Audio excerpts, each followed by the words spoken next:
أعوذ بالله من الشيطان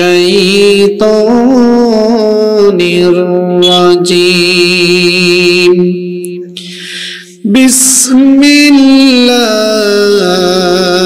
الرحمن الرحيم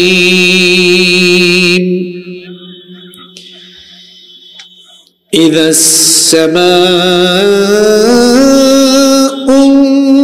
انفطرت وإذا الكواكب انتثرت وإذا البحار فجرت وإذا القبور بعثرت علمت نفس ما قدمت وأخرت يا أيها الإنسان ما غرك بربك الكريم الذي خلقك فسواك فعدلك في أي صورة ما شاء ركبك كلا بل تكذبون بالدين وإن عليكم لحافظين كراما كاتبين يعلمون ما تفعلون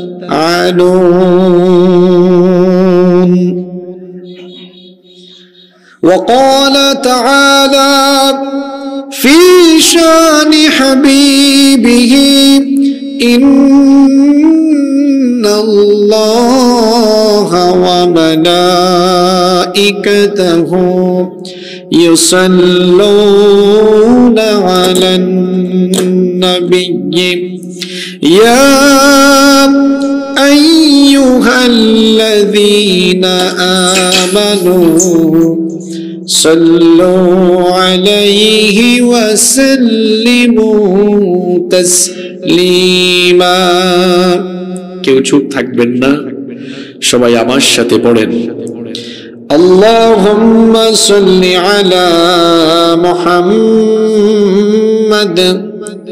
وعلى آل محمد كما صليت على إبراهيم وعلى آل إبراهيم إنك حميد مجيد اللهم بارك على محمد وعلى آل محمد كما باركت على إبراهيم وعلى آل إبراهيم إنك حميد مجيد ربي زدني علما ربي زدني علما رب اشرح لي صدري ويسر لي أمري واحلل عقدة من لساني يفقه قولي سبحانك لا علم لنا إلا ما علمتنا إنك أنت العليم الحكيم صدق الله العظيم চোখের পলকে তুমি হতে পারো লাশ চিরতরে বন্ধ হবে তোমার নিঃশ্বাস, চোখেরই পলকে তুমি হতে পারো লাশ।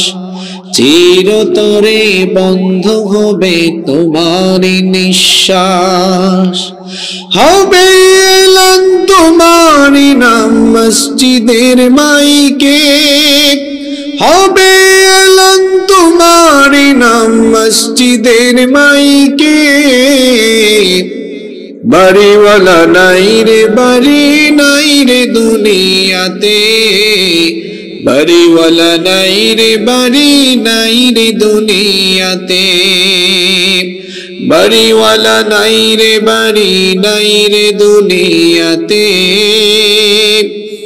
বাড়িওয়ালা নাই রে বাড়ি নাই রে দুনিয়াতে। তোমার ভয়ে থাকতো মানুষ ছিল বাহাদুরি, ভাবনি হাওয়ায় ওরা তুমি যে রঙিন ঘুড়ি। তোমার ভয়ে থাকতো মানুষ ছিল বাহাদুরি, ভাবনি হাওয়ায় ওরা তুমি যে রঙিন ঘুড়ি। সুতুই টান দিলে মালিক পারবে না থাকিতে, বাড়িওয়ালা নাই রে বাড়ি নাই রে দুনিয়াতে, বাড়িওয়ালা নাই রে বাড়ি নাই রে দুনিয়াতে, বাড়িওয়ালা নাই রে বাড়ি নাই রে দুনিয়াতে, বাড়িওয়ালা নাই রে বাড়ি নাই রে দুনিয়াতে। বাড়ি গাড়ি মিল ফ্যাক্টরি টাকার পাহাড়, বিলাসিতায় কেটেছে জনম কত অহংকার। বাড়ি গাড়ি মিল ফ্যাক্টরি টাকার পাহাড়, বিলাসিতায় কেটেছে জনম কত অহংকার। দামি কাপড় ছেড়ে হবে সাদা কাফন পরিতে, বাড়িওয়ালা নাই রে বাড়ি নাই রে দুনিয়াতে, বাড়িওয়ালা নাই রে বাড়ি নাই রে দুনিয়াতে, বাড়িওয়ালা নাই রে বাড়ি নাই রে দুনিয়াতে,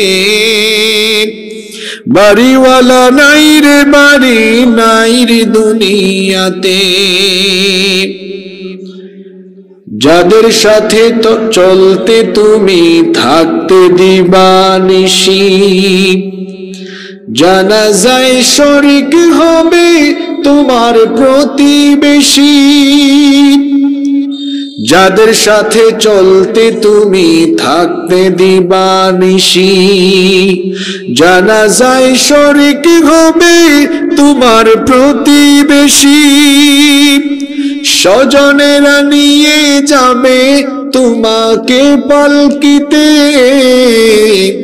বাড়িওয়ালা নাই রে বাড়ি নাই রে দুনিয়াতে, বাড়িওয়ালা নাই রে বাড়ি নাই রে দুনিয়াতে, বাড়িওয়ালা নাই রে বাড়ি নাই রে দুনিয়াতে, বাড়িওয়ালা নাই রে বাড়ি নাই রে দুনিয়াতে। চোখেরই পলকে তুমি হতে পারো লাশ, চিরতরে বন্ধ হবে তোমার নিঃশ্বাস। হবে এলান তোমার নাম মসজিদের মাইকে, হবে এলান তোমার নাম মসজিদের মাইকে। বাড়িওয়ালা নাই রে বাড়ি নাই রে দুনিয়াতে, বাড়িওয়ালা নাই রে বাড়ি নাই রে দুনিয়াতে, বাড়িওয়ালা নাই রে বাড়ি নাই রে দুনিয়াতে,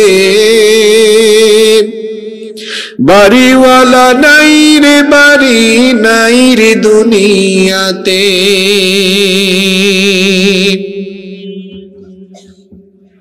বাংলাদেশের ঐতিহ্যবাহী আলেম ওলামা অধ্যুষিত এই অঞ্চল ময়মনসিংহ জেলার গৌরীপুর উপজেলায় অবস্থিত নেত্রকোনা ও ময়মনসিংহের সংযোগস্থলে অবস্থিত শ্যামগঞ্জ বড় মসজিদ হাফেজিয়া মাদ্রাসার সাবেক ছাত্রদের উদ্যোগে আয়োজিত আজকের এই পঞ্চম বার্ষিক তাফসীরুল কোরআন মাহফিলের মুহতারাম শ্রদ্ধাভাজন সভাপতি, বিশিষ্ট আলেমে দ্বীন ও শিক্ষাবিদ, শ্যামগঞ্জ বড় মসজিদ হাফেজিয়া মাদ্রাসা এর সম্মানিত প্রতিষ্ঠাতা, এই এলাকার সর্বজন শ্রদ্ধেয় জনাব হাফেজ মুহাম্মদ আবুল কাশেম আতালাল্লাহু উমরাহু ওয়া বারাকাল্লাহু ফি হায়াতিহি, আমরা সবাই বলি আমিন। এতক্ষণ কোরআন এবং সুন্নাহ থেকে অত্যন্ত তাৎপর্যপূর্ণ এবং গুরুত্বপূর্ণ আলোচনা পেশ করেছেন আমাদের মাথার তাজ, আমাদের শ্রদ্ধাভাজন বিশিষ্ট আলেমে দ্বীন, শ্যামগঞ্জ বাজার বড় মসজিদের সম্মানিত খতিব, আমাদের সকলের শ্রদ্ধাভাজন ব্যক্তিত্ব, আমার উস্তাদ তুল্য আলেমে দ্বীন হযরত মাওলানা জৈনুল আবিদিন সাহেব হাইয়াহুল্লাহ ওয়া আতালাল্লাহু উমরাহু ওয়া বারাকাল্লাহু ফি হায়াতিহি, আমরা সবাই বলি আমিন। আজকে আরো আলোচনা পেশ করেছেন হযরত মাওলানা আজিজ আল কাউসার, বক্তব্য রেখেছেন মাওলানা মুফতি আব্দুল হামিদ সাহেব, মাওলানা নজরুল ইসলাম ওবাইদি সাহেব, মাওলানা মাহবুবুর রহমান সাহেব, মাওলানা মুফতি আব্দুর রহমান ফৈজি সাহেব হাফিজাহুমুল্লাহ ওয়া রাআহুম। আল্লাহ তাআলা সকলকে হায়াতান তাইয়্যিবাহ সিহহাতান কুল্লিয়া দান করেন। আমাদের প্রত্যেককে আল্লাহ তাআলা ইলমে আমলে তারাক্কি দান করেন, আমরা সবাই বলি আমিন। মঞ্চে আমার ডানে বামে বসে আছেন অনেক গুণীজন, এসেছেন অসংখ্য উলামা মাশায়েখ, যাদের ছাত্র হতে পারলে আমি নিজেকে অত্যন্ত সৌভাগ্যবান মনে করতাম। এখানে আমার ডানে বামে বসে আছেন এমন বহু আলেম যারা আমাকে 24 ঘন্টা পড়াতে পারবেন। যত উলামা মাশায়েখ এসেছেন, আল্লাহ সবার ইজ্জত সম্মান বাড়িয়ে দেন। এসেছেন বিভিন্ন মাদ্রাসার আসাতিদায়ে কেরাম, এসেছেন বিভিন্ন মসজিদের খুতাবা এবং আইম্মায়ে কেরাম, এসেছেন এই বাজারের সম্মানিত ব্যবসায়ী ভাইয়েরা। আমার সামনে বসে আছেন পিতৃতুল্য সম্মানিত মুরব্বিয়ানে ইযাম, যুগে যুগে আল্লাহর জমিনে আল্লাহর দ্বীন প্রতিষ্ঠায় যারা অগ্রসেনানীর ভূমিকা পালন করেছেন।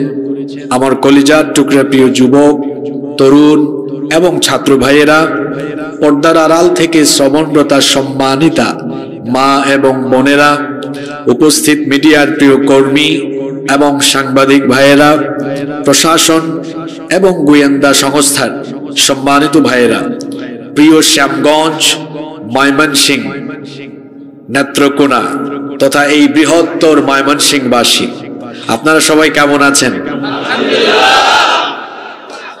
আমাকেও আপনারা জিজ্ঞেস করেছেন, এজন্য আপনাদের প্রতি শুকরিয়া এবং কৃতজ্ঞতা জ্ঞাপন করছি। আলহামদুলিল্লাহি আলা কুল্লি হাল ওয়া ফি কুল্লি মাকান। আলহামদুলিল্লাহ, মহান রব আমাকেও ভালো রেখেছেন, আমাদের সবাইকে সুস্থতার সাথে বাঁচিয়ে রেখে আজকের এই সুন্দর, বরকতময়, নান্দনিক এবং জান্নাতি এই আয়োজনে আমাদেরকে শামিল হওয়ার তৌফিক যিনি দান করেছেন, গলার আওয়াজ বড় করে সবাই বলেন তো তিনি কে? আল্লাহ। সেই মহান রবের জন্য হৃদয়ের সবটুকু ভালোবাসা, আবেগ, অনুভূতিকে উজাড় করে দিয়ে খুশি মনে প্রাণবন্ত আওয়াজে উচ্চ কণ্ঠে কালিমাতুশ শুকর আদায় করে আমরা সকলেই পড়ছি আলহামদুলিল্লাহ। দরুদ এবং সালাম পেশ করছি সর্বকালের সর্বযুগের সর্বশ্রেষ্ঠ মহামানব নবিয়ুনা ওয়া সাইয়্যিদুনা ওয়া কুদওয়াতুনা মুহাম্মাদুর রাসূলুল্লাহ সাল্লাল্লাহু আলাইহি ওয়াসাল্লামের প্রতি, যার মাধ্যমে আমরা মহান আল্লাহর নেয়ামত এই কোরআনুল কারীম পেয়েছি এবং যাকে আল্লাহ তাআলা মানব জাতির হিদায়াতের জন্য প্রেরণ করেছেন, সেই নবীর উপরে অসংখ্য গণিত দুরূদ। আল্লাহুম্মা সাল্লি আলাইহি আল্লাহুম্মা বারিক আলাইহি। সম্মানিত উপস্থিতি, আমার প্রিয় ময়মনসিংহবাসী, আজকের এই মাহফিলে আসতে পেরে আপনারা খুশি না বেজার? অনেকে চুপচাপ থাকলেন, কিছু বললেন না। আমরা সবাই খুশি না বেজার?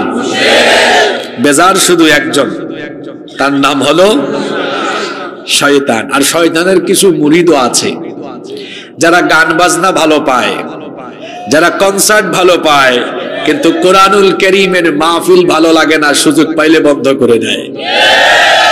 অবশ্য শয়তানের এই সব খলিফা মুরিদদের আনাগোনা এখন কমেছে।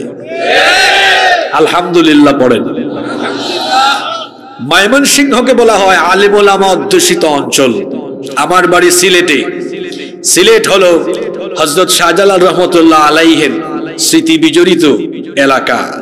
এই দেশটা হচ্ছে আলেম ওলামা পীর মাশায়েখদের আবাদ করা জমিন।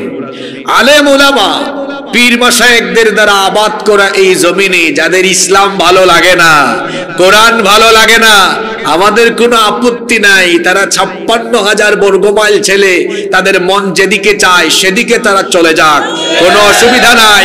এই 56,000 বর্গমাইলে থাকতে হলে উলামা মাশায়েখ, আলেম উলামা এবং কোরআন আর ইসলামকে সাথে নিয়ে থাকতে হবে। যারা 15 বছর সুযোগ পাইলে আলেম ওলামাদেরকে জেলখানায় ঢুকিয়েছে, আলেম ওলামাদের উপর নির্যাতন করেছে, তাদেরকে এই দেশের মানুষেরা ভালোভাবেই মোকাবেলা করেছে। এদেশে কোরআন বিরোধীদের কোনো জায়গা হবে না ইনশাআল্লাহ। আমি আরো আনন্দিত হয়েছি আমাদের আজকের এই মাহফিলে আমাদের অনেক অমুসলিম ভাইয়েরাও হয়তো এসেছেন, এজন্য আমরা খুব আনন্দিত হয়েছি। তাদেরকে আমরা মোবারকবাদ জানাচ্ছি। আহলান ওয়া সাহলান ওয়া মারহাবান বিকুম, মারহাবান বিকুম জামিআ। আপনাদের সবাইকে আমরা ওয়েলকাম করছি এই কারণে, কারণ এই কোরআনে কারীম এটি সাম্প্রদায়িক কোনো কিতাব নয়, এটি সার্বজনীন কিতাব। যদি সাম্প্রদায়িক কিতাব হতো তাহলে কোরআনে এরকম কথা থাকতো যে হুদাল্লিল মুমিনিন হুদাল্লিল মুসলিমিন, এটি মুমিন বা মুসলমানদের হিদায়াতের কিতাব। এ ধরনের কোনো কথা কোরআনে নেই। আছে হাদা বায়ানুল লিন্নাস হুদাল লিন্নাস, এটি হচ্ছে সকল মানুষের জন্য হিদায়াতের সুস্পষ্ট বর্ণনা। এটি হচ্ছে মানুষের জন্য হিদায়াতের গাইডলাইন। সুবহানাল্লাহ। এজন্য আমাদের যে অমুসলিম ভাই বোনেরা শুনছেন তাদেরকে আমরা স্বাগত জানাই, কারণ এই কোরআন সকল মানুষের মুক্তির জন্য যিনি নাজিল করেছেন। গলার আওয়াজ বড় করে সবাই বলুন তো তিনি কে? সম্মানিত উপস্থিতি, সময় চলে যাচ্ছে, তাকে ফেরানো যাচ্ছে না। এজন্য আমরা অপ্রয়োজনীয় কথা বলে সময় নষ্ট করতে চাচ্ছি না। আমি আপনাদের সামনে কোরআনুল কারীমের 30তম পারায় অবস্থিত 82 নম্বর সূরা সূরাতুল ইনফিতারের বেশ কিছু আয়াত তেলাওয়াত করেছি। আজ আমি এই সূরা থেকে আপনাদের সামনে কিছু কথা তুলে ধরবার চেষ্টা করব ইনশাআল্লাহ। আমরা যেন পরিপূর্ণ মনোযোগের সাথে কোরআনে কারীমের প্রতি মনোনিবেশ করে হেদায়েতের উদ্দেশ্যে প্রতিটি কথা বলার এবং শোনার তৌফিক আল্লাহ যেন আমাদেরকে দান করেন, আমরা বলি আমিন। এই সূরা নিয়ে আলোচনা শুরু করবার আগে এই সূরার কিছু বেসিক ইনফরমেশন, প্রাইমারি ইনফরমেশন, প্রাথমিক কিছু তথ্য আপনাদের সাথে শেয়ার করছি। এখানে আয়োজক কমিটি বেশ কিছু পুরস্কারের ব্যবস্থা রেখেছেন। আমার আলোচনা যে টপিকের উপর হবে, এই টপিকের উপর ভিত্তি করে ছাত্রদেরকে 3টা প্রশ্ন করা হবে। তবে ছাত্রদেরকে আউট অফ সিলেবাস, অর্থাৎ আউট অফ টপিক, টপিকের বাইরেও কিছু প্রশ্ন করা হবে। আর আমজনতার জন্য সহজ সহজ কিছু প্রশ্ন আলোচনার ভেতর থেকে করা হবে। ছাত্রদের জন্য 3টা পুরস্কার আর বাকিদের জন্য 3টা পুরস্কার থাকবে ইনশাআল্লাহ। তবে প্রশ্নের সব উত্তর আলোচনার ভেতরেই থাকবে। এজন্য আলোচনায় যারা মনোযোগী হবে, ক্লাসে ভালো ছাত্ররা ক্লাস টেস্টে, ক্লাস পারফরমেন্সে ভালো নাম্বার পায়। কেন? কারণ তারা ক্লাসে মনোযোগী থাকে। আমি যতটুকু জানি, ময়মনসিংহ নেত্রকোনা এই অঞ্চলের মানুষ অত্যন্ত কোরআন প্রিয়, আলেম ওলামা প্রিয়, ইসলাম প্রিয়, এবং আপনারা খুব মনোযোগের সাথে কোরআনের আলোচনা শুনেন। আমি আশা করব আজকেও এর ব্যতিক্রম ঘটবে না। জোরে বলেন ইনশাআল্লাহ। আল্লাহ যেন মনোযোগের সাথে আমাদেরকে শুনবার তৌফিক দেন, বলেন আমিন। তো শুনুন, যে সূরা থেকে আমরা আলোচনা করছি এই সূরার কিছু তথ্য শেয়ার করি। এই সূরাটি কোরআনে কারীমের শেষ পারা, অর্থাৎ 30 নম্বর পারায় অবস্থিত। সূরাটির নাম হচ্ছে সূরাতুল ইনফিতার। একবার কষ্ট করে আমার সাথে বলুন তো, সূরার নাম হলো সূরাতুল, এদিক থেকে আওয়াজ বড় কম হলো, সূরাতুল ইনফিতার। এই সূরাটি কোরআনের কত নাম্বার পারায়? 30 নম্বর পারায়। সূরার সিরিয়াল নাম্বার হলো 82। সিরিয়াল নাম্বার কত? 82।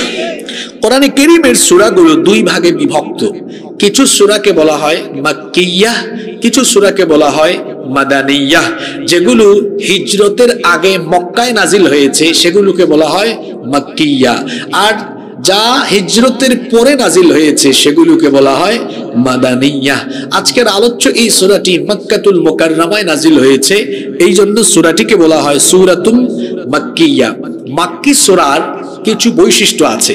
এখানে তাওহীদ, রিসালাত আর আখিরাতের বিষয়ে বেশি আলোচনা হয়, এবং এই সূরাগুলোতে ইয়া আইয়ুহান নাস বলে সম্বোধন করা হয়। মাক্কি সূরার বিশেষ কয়েকটা বৈশিষ্ট্য বললাম, একেবারে বেসিক কয়েকটা বৈশিষ্ট্য মাক্কি সূরায় পাওয়া যায়, তাওহীদ, রিসালাত এবং আখিরাত। আজকের এই সূরার রুকু সংখ্যা হলো 1, আয়াত সংখ্যা হলো 19। কি শুনলেন? একটু আমরা আদায় করে নেই। সবাই বলেন তো, আজকে কত নাম্বার পারার সূরা থেকে আলোচনা হচ্ছে? মাশাআল্লাহ। সূরার নাম সূরাতুল, এই সূরার সিরিয়াল নাম্বার, নাজিল হয়েছে মক্কায়, রুকু সংখ্যা, আয়াত সংখ্যা, মাশাআল্লাহ, আলহামদুলিল্লাহ। কি ভালো ছাত্র বসছে, চিন্তা করেছেন? এভাবে শেষ পর্যন্ত আল্লাহ মনোযোগ সহকারে শোনার তৌফিক দেন। এই সূরাটি কোরআনে কারীমের একটি বিশেষ তাৎপর্যপূর্ণ সূরা। এই সূরাটি কোরআনে কারীমের একটি অন্যতম তাৎপর্যবহ সূরা। এই সূরার ব্যাপারে আল্লাহর নবী বলেছেন, ইমাম আহমদ বিন হাম্বল রাহিমাহুল্লাহ তার মুসনাদের ভেতরে, এবং ইমাম তিরমিজি রাহিমাহুল্লাহ তার তিরমিজির ভেতরে হাদিস এনেছেন, আন ইবনে উমর রাদিয়াল্লাহু আনহুমা قال قال রাসূলুল্লাহ, আমরা সবাই বলি সাল্লাল্লাহু আলাইহি ওয়াসাল্লাম। আব্দুল্লাহ ইবনে উমর রাদিয়াল্লাহু আনহুমা হাদিসটি বর্ণনা করেছেন। তিনি বলেছেন, রাসূল করিম সাল্লাল্লাহু আলাইহি ওয়াসাল্লাম বলেছেন, মান সাররাহু আন ইয়ানজুরা ইলা ইয়াউমিল কিয়ামাতি কাআন্নাহু রা'য়ু আইন ফালইয়াকরা ইযা আশ-শামসু কুওিরাত ওয়া ইযা আস-সামাa'ু ইনফাতারাত ওয়া ইযা আস-সামাa'ু ইনশাক্কাত। আল্লাহর নবী বলেছেন, যেই ব্যক্তি তার নিজের চোখে কিয়ামতের চিত্র দেখতে চায়, যে ব্যক্তি কিয়ামতের চিত্র তার নিজের চক্ষু দিয়ে দেখতে চায়, সে যেন আল্লাহর কোরআনের 3টি সূরা, সূরা ইনফিতার, সূরা ইনশিকাক, সূরাতুত তাকবীর, এই সূরাগুলো ভালোভাবে অধ্যয়ন করে হৃদয়ঙ্গম উপলব্ধি করার চেষ্টা করে। কারণ এই সূরাগুলোর ভেতরে কিয়ামতের চিত্র যিনি তুলে ধরেছেন তিনি কে? তাহলে বোঝা গেল যে তিনটি সূরায় কিয়ামতের পিকচার, কিয়ামতের ছবি, কিয়ামতের দৃশ্য দৃশ্যায়িত করা হয়েছে, তার মধ্যে একটি অন্যতম সূরা হলো সূরাতুল ইনফিতার। এই সূরার মাওদু কি? মাওদুউস সূরা, অর্থাৎ এই সূরার সেন্ট্রাল থিম, কেন্দ্রীয় আলোচ্য বিষয় কি? এই সূরার কেন্দ্রীয় আলোচ্য বিষয় হলো আখিরাত, কিয়ামত। একদিন কিয়ামত ঘটবে, মহাবিশ্বের সবকিছু লন্ডভন্ড, চূর্ণ বিচূর্ণ, মেসাকার হয়ে যাবে। এ ব্যাপারে কি ময়মনসিংহের মানুষের কোনো সন্দেহ আছে নাকি? সব একদিন লন্ডভন্ড, চূর্ণ বিচূর্ণ হয়ে যাবে, কিছুই থাকবে না। কিয়ামতের মহাপ্রলয়ঙ্কারী ঘটনা একদিন ঘটবে, কিন্তু সেই ঘটনা কয়টি ধাপে, কিভাবে কিভাবে ঘটবে সেটা আমাদের অনেকেরই অজানা। আমরা যেন সেগুলো জানতে পারি, জেনে আমরা যেন পরকালমুখী জীবন গঠন করতে পারি, এজন্য পরকালীন চিত্র কিয়ামতের বিভিন্ন সূরায় যিনি তুলে ধরেছেন, গলার আওয়াজ বড় করে সবাই বলুন তো তিনি কে? আল্লাহ। তাহলে আজকের সূরার আলোচ্য বিষয় হলো কিয়ামত। আলোচ্য বিষয় হলো কিয়ামত একদিন হবে, কিন্তু কিভাবে হবে আমরা অনেকে জানি না। এই সূরার মধ্যে এই বর্ণনা যিনি দিয়েছেন তিনি কে? কিয়ামতের ঘটনা ঘটাবার জন্য রব্বুল আলামিন বিশেষ একজন ফেরেশতা বানিয়েছেন। সেই ফেরেশতার নাম হলো ইসরাফিল। সবাই জুড়ে বলেন তো সেই ফেরেশতার নাম কি? এই ফেরেশতাকে সৃষ্টি করার পর থেকে তার মুখের সামনে তিনি সিংহা নিয়ে বসে আছেন। তিনি অত্যন্ত মনোযোগের সাথে কান পেতে আছেন কখন তাকে আরশে আজিম থেকে আল্লাহ হুকুম করেন। হুকুম করার সঙ্গে সঙ্গেই তিনি তার সিংহাধ্বনি বাজাবেন। যখনই তিনি সিংহাধ্বনি বাজাবেন, সঙ্গে সঙ্গে যার হুকুমে কিয়ামত আরম্ভ হবে, জোরে বলেন তিনি কি? কিয়ামতের ঘটনার উদ্বোধন হবে ইসরাফিল আলাইহিস সালামের সিংহার ফুৎকারের মাধ্যমে। আর কিয়ামত ঘটবে মোট দুই পর্বে। আমার কথা বুঝে থাকলে পুরুষোচিত কণ্ঠে বীর পুরুষের মতো গলার আওয়াজ বড় করে বলেন তো কিয়ামতের ঘটনা ঘটবে মোট কয় পর্বে? আরো আস্তে বলেন, কয় পর্বে? সবাই বলেন কয় পর্বে? কিয়ামতের ঘটনা ঘটবে দুই পর্বে। এই সূরার প্রথম 5 আয়াতের মধ্যে কিয়ামতের দুই পর্বের বর্ণনা দেওয়া হয়েছে। প্রথম 3 আয়াতে প্রথম পর্ব, প্রথম 3টি আয়াতের মধ্যে প্রথম পর্ব, আর পরের 2টা আয়াতের দ্বিতীয় পর্বের বর্ণনা যিনি দিয়েছেন তিনি কি? কিয়ামতের ঘটনা কোন দিন ঘটবে আমরা জানি না। কিয়ামতের সম্পর্কে একজনই কেবল জ্ঞান রাখেন, জুড়ে বলেন তিনি কে? আল্লাহর নবী মক্কার কাফের মুশরিকদেরকে যখন বলতেন একদিন কিয়ামত হবে, তখন তারা বলতো তুমি কোন দিবসের কথা বলো, সেটা কখন হবে? তারা আল্লাহর নবীকে বিভিন্ন ধরনের আজে বাজে প্রশ্ন করত। আল্লাহ তাআলা তাদের কথা কোরআনে কারিমে উঠিয়ে দিয়েছেন, ইয়াসআলুকান নাসু আনিস সাআহ, ও নবী তারা আপনাকে জিজ্ঞেস করছে কিয়ামতের ঘটনা কখন ঘটবে। কুল ইন্নামা ইলমুহা ইনদাল্লাহ, আপনি বলে দেন কিয়ামতের খবর, কিয়ামতের ঘটনা কখন ঘটবে এটা কেবল একজন জানেন। গলার আওয়াজ বড় করে সবাই বলেন তিনি কে? তিনি যখন চাইবেন তখনই কিয়ামত হবে। কিয়ামতের ঘটনা ঘটবে জুমার দিন। জুমার দিনে সূর্য যখন পশ্চিম দিগন্ত থেকে উদিত হবে, সেই দিন কিয়ামতের ঘটনার উদ্বোধন হবে। আল্লাহর হুকুম পাওয়ার পরে ইসরাফিল আলাইহিস সালাম সিংহার মধ্যে মোট ফুৎকার দিবেন 2 বার। জোরে বলেন কয়বার? প্রথমবার তিনি যখন সিংহায় ফুৎকার দিবেন, প্রথম সিংহার ফুৎকারের পরে এই বিকট আওয়াজে, ভয়াবহ এই আওয়াজে, তখন অবস্থা এমন হবে যারা তখন বেঁচে থাকবে, কিয়ামত তো নিকৃষ্ট চরিত্রের লোকদের উপর আপতিত হবে। এই বিকট আওয়াজে তাদের কানের পর্দা ফেটে গিয়ে তারা সবাই মরে যাবে।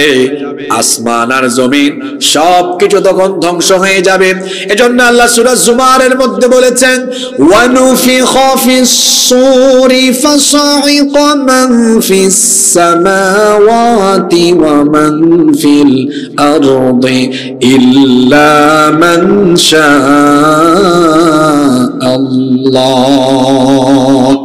আল্লাহ তাআলা বলছেন, আর যখন সিংহায় ফুৎকার দেওয়া হবে তখন আসমান সমূহ আর জমিনে যা আছে আল্লাহ যা চাইবেন তা ব্যতীত সব ধ্বংস হয়ে যাবে। এই বিরাট আসমান, বিরাট জমিন, মাথা উঁচু করলে আমরা নীল দিগন্তের বিশাল আসমান দেখি। পায়ের তলায় সুবেষ্টিত এই জমিন সবকিছু উলট পালট হয়ে যাবে, লন্ড ভন্ড চূর্ণ বিচূর্ণ মেসাকার হয়ে যাবে। এই সূরার প্রথম 3 আয়াতে আল্লাহ কিয়ামতের প্রথম পর্বের বর্ণনা দিয়েছেন। একটু উপলব্ধি করার চেষ্টা করেন ইসরাফিলের সিংহার ফুৎকার কত বিকট এবং কত ভয়াবহ হতে পারে। প্রথম সিংহার ফুৎকারের পরে আল্লাহ বলছেন, ইদাস সামাউন ফাতারাত, যখন আসমান দীর্ণ বিদীর্ণ হয়ে যাবে, আসমান যখন ফেটে যাবে। একটু সবাই বলেন তো, আমাদের মাথার উপরে যে আসমান আছে, এই আসমান যিনি বানিয়েছেন তিনি কে? এই যে মাথার উপরে আসমান আছে, দেখেন আসমান আমাদের মাথার উপরে শূন্যের উপরে ঝুলে আছে। এই যে বিশাল এই প্যান্ডেল, এই প্যান্ডেলকে দাঁড় করাতে এখানে অসংখ্য পিলারের দরকার হয়েছে। তাকায়া দেখেন তো আসমানের দিকে, সুবিশাল এই আসমানকে আল্লাহ তাআলা মাথার উপরে সেট করেছেন। কোন পিলার বা খুঁটি আছে নাকি? আস্তে বলবেন না, জোরে বলেন, পিলার বা খুঁটি আছে নাকি?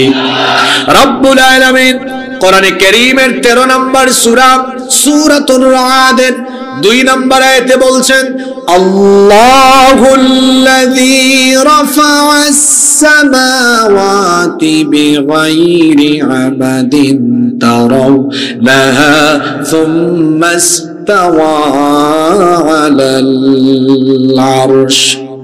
তোমাদের মাথার উপরে দৃশ্যমান কোন খুঁটি ছাড়া, পিলার ছাড়া এই আসমানকে যিনি স্থাপন করেছেন, গলার আওয়াজ বড় করে বলেন, তিনি কে? এই আসমান এমনি এমনি বানানো হয় নাই। স্কুল কলেজ ইউনিভার্সিটির ছাত্ররা শোনো, এই আসমান মাথার উপরে এমনি এমনি বানানো হয় নাই। এই কোরআন খুব সায়েন্টিফিক কিতাব। কেন আসমানকে বানানো হয়েছে, কি কারণে?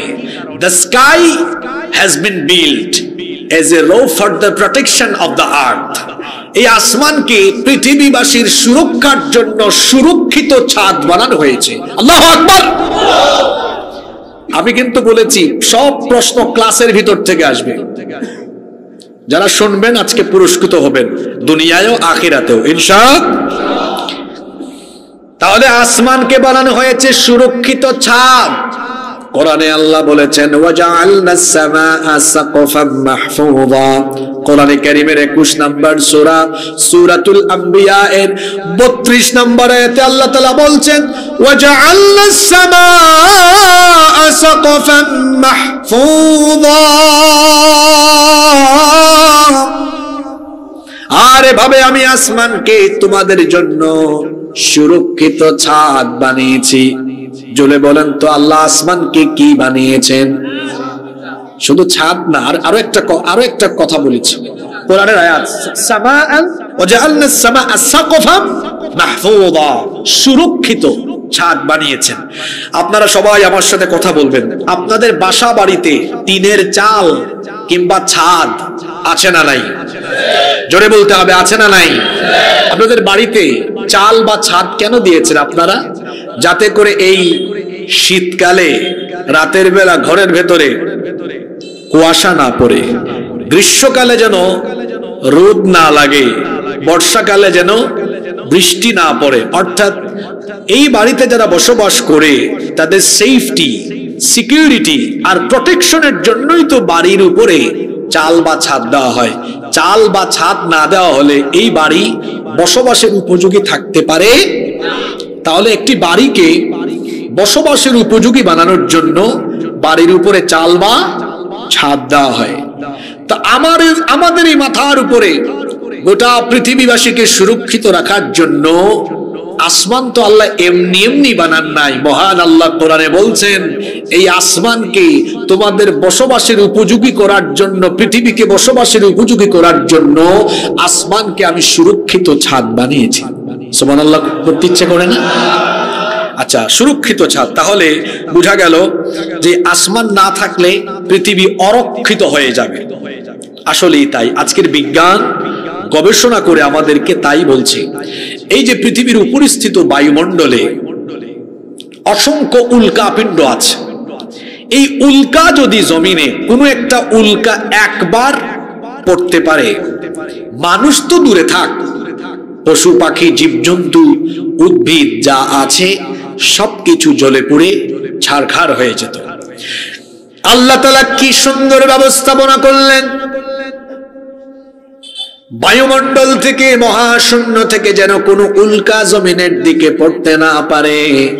কোন একটা উল্কা জমিনে পতিত হয়ে যেন এই পৃথিবী জ্বলে পুড়ে ছাই হয়ে না যায়, পৃথিবী যেন বসবাসের অনুপযোগী হয়ে না যায়।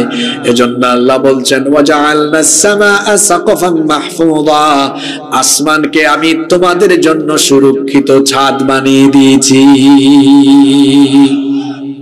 এই আসমান একটাও নয়, আল্লাহ তাআলা কোরআনে কারীমে বলেছেন, আল্লাযী খালাকা সাবআ সামাওয়াতিন তিবাকা, তিনি 7 আসমান স্তরে স্তরে সাজিয়েছেন। ইসরাফিল আলাইহিস সালামের সিংহার সেই ফুৎকার কতটা বিকট হলে পড়ে 7 আসমান একটার উপর আরেকটা, একটার উপর আরেকটা, একটার উপর আরেকটা ঠাস ঠাস করে পড়ে যেতে থাকবে। আল্লাহ তাআলা কোরআনে কারীমে বলেছেন, ইয়াউমা নাতফিস সামাআ কাতাইয়িস সিজিল্লি লিল কুতুব, কিতাবের পৃষ্ঠাকে যেমনি ভাবে গুটিয়ে ফেলা হয়, আসমানকে ঠিক তেমনি ভাবে গুটিয়ে ফেলবেন যিনি, তিনি কে? আচ্ছা, আমি একটু 30 সেকেন্ড সময় দেই। যারা উঠাউঠি করে এখানে সহ, এখান থেকে কয়েকজন উঠে উঠে যায়, 30 সেকেন্ড সময় দিলাম, উঠে চলে যান। বক্কর সক্কর হাজার হাজার শ্রোতার আমার দরকার নাই, আমার অ্যাক্টিভ কিছু শ্রোতা দরকার। মানুষকে কষ্ট দিয়ে নাই যে কাঁধ ডিঙায়া যান, জুতা টুতা মানুষের নাকের সামনে দিয়া না নিয়ে যান, এটা কষ্ট হয়। আমি 30 সেকেন্ড সময় দিলাম, কিচ্ছু বলবো না, উঠেন, তাড়াতাড়ি ভাগেন, কারণ শয়তান আপনাদেরকে খুঁচাইয়া বড় মজা পায়। 30 সেকেন্ড টাইম দিলাম, এটা আমি প্রতিদিনই করি। ক্লাসের ভালো ছাত্র ক্লাস শেষ না করে কোনোদিনও তার ক্লাস থেকে উঠে না। যান, 30 সেকেন্ড সময় দিলাম। শ্রোতা আছে, এরা ভাগুক। এরা কেউ আসছে হুজুরের চেহারা দেখতে, কেউ আসছে কণ্ঠ শুনতে, আর যারা শেষ পর্যন্ত থাকবার নিয়তে এসেছে, এরা এসেছে হৃদয়ের খোরাক নিয়ে যেতে। আমার ওই খোরাকওয়ালা মানুষ দরকার, বক্কর সক্কর দরকার নাই। এরা হচ্ছে আবর্জনার মতো। কিসের মতো? আমি একটু স্ট্রেট ফরওয়ার্ড কথাবার্তা বলি, এরকমই বলা দরকার। যেটা বলবেন স্পষ্ট করে বলবেন, দুর্বুদ্ধ করে না, যাতে করে বোঝা যায়। ঠিক আছে, 30 সেকেন্ড শেষ হলো। আমরা আর কেউ উঠাউঠি করে মানুষকে কষ্ট দিব না। রাজি আছেন তো? আল্লাহ তাআলা বলছেন, ইসরাফিলের প্রথম সিংহার ফুৎকারের পর 7 আসমান একটার উপর আর একটা ঠাস ঠাস করে পড়ে যেতে থাকবে।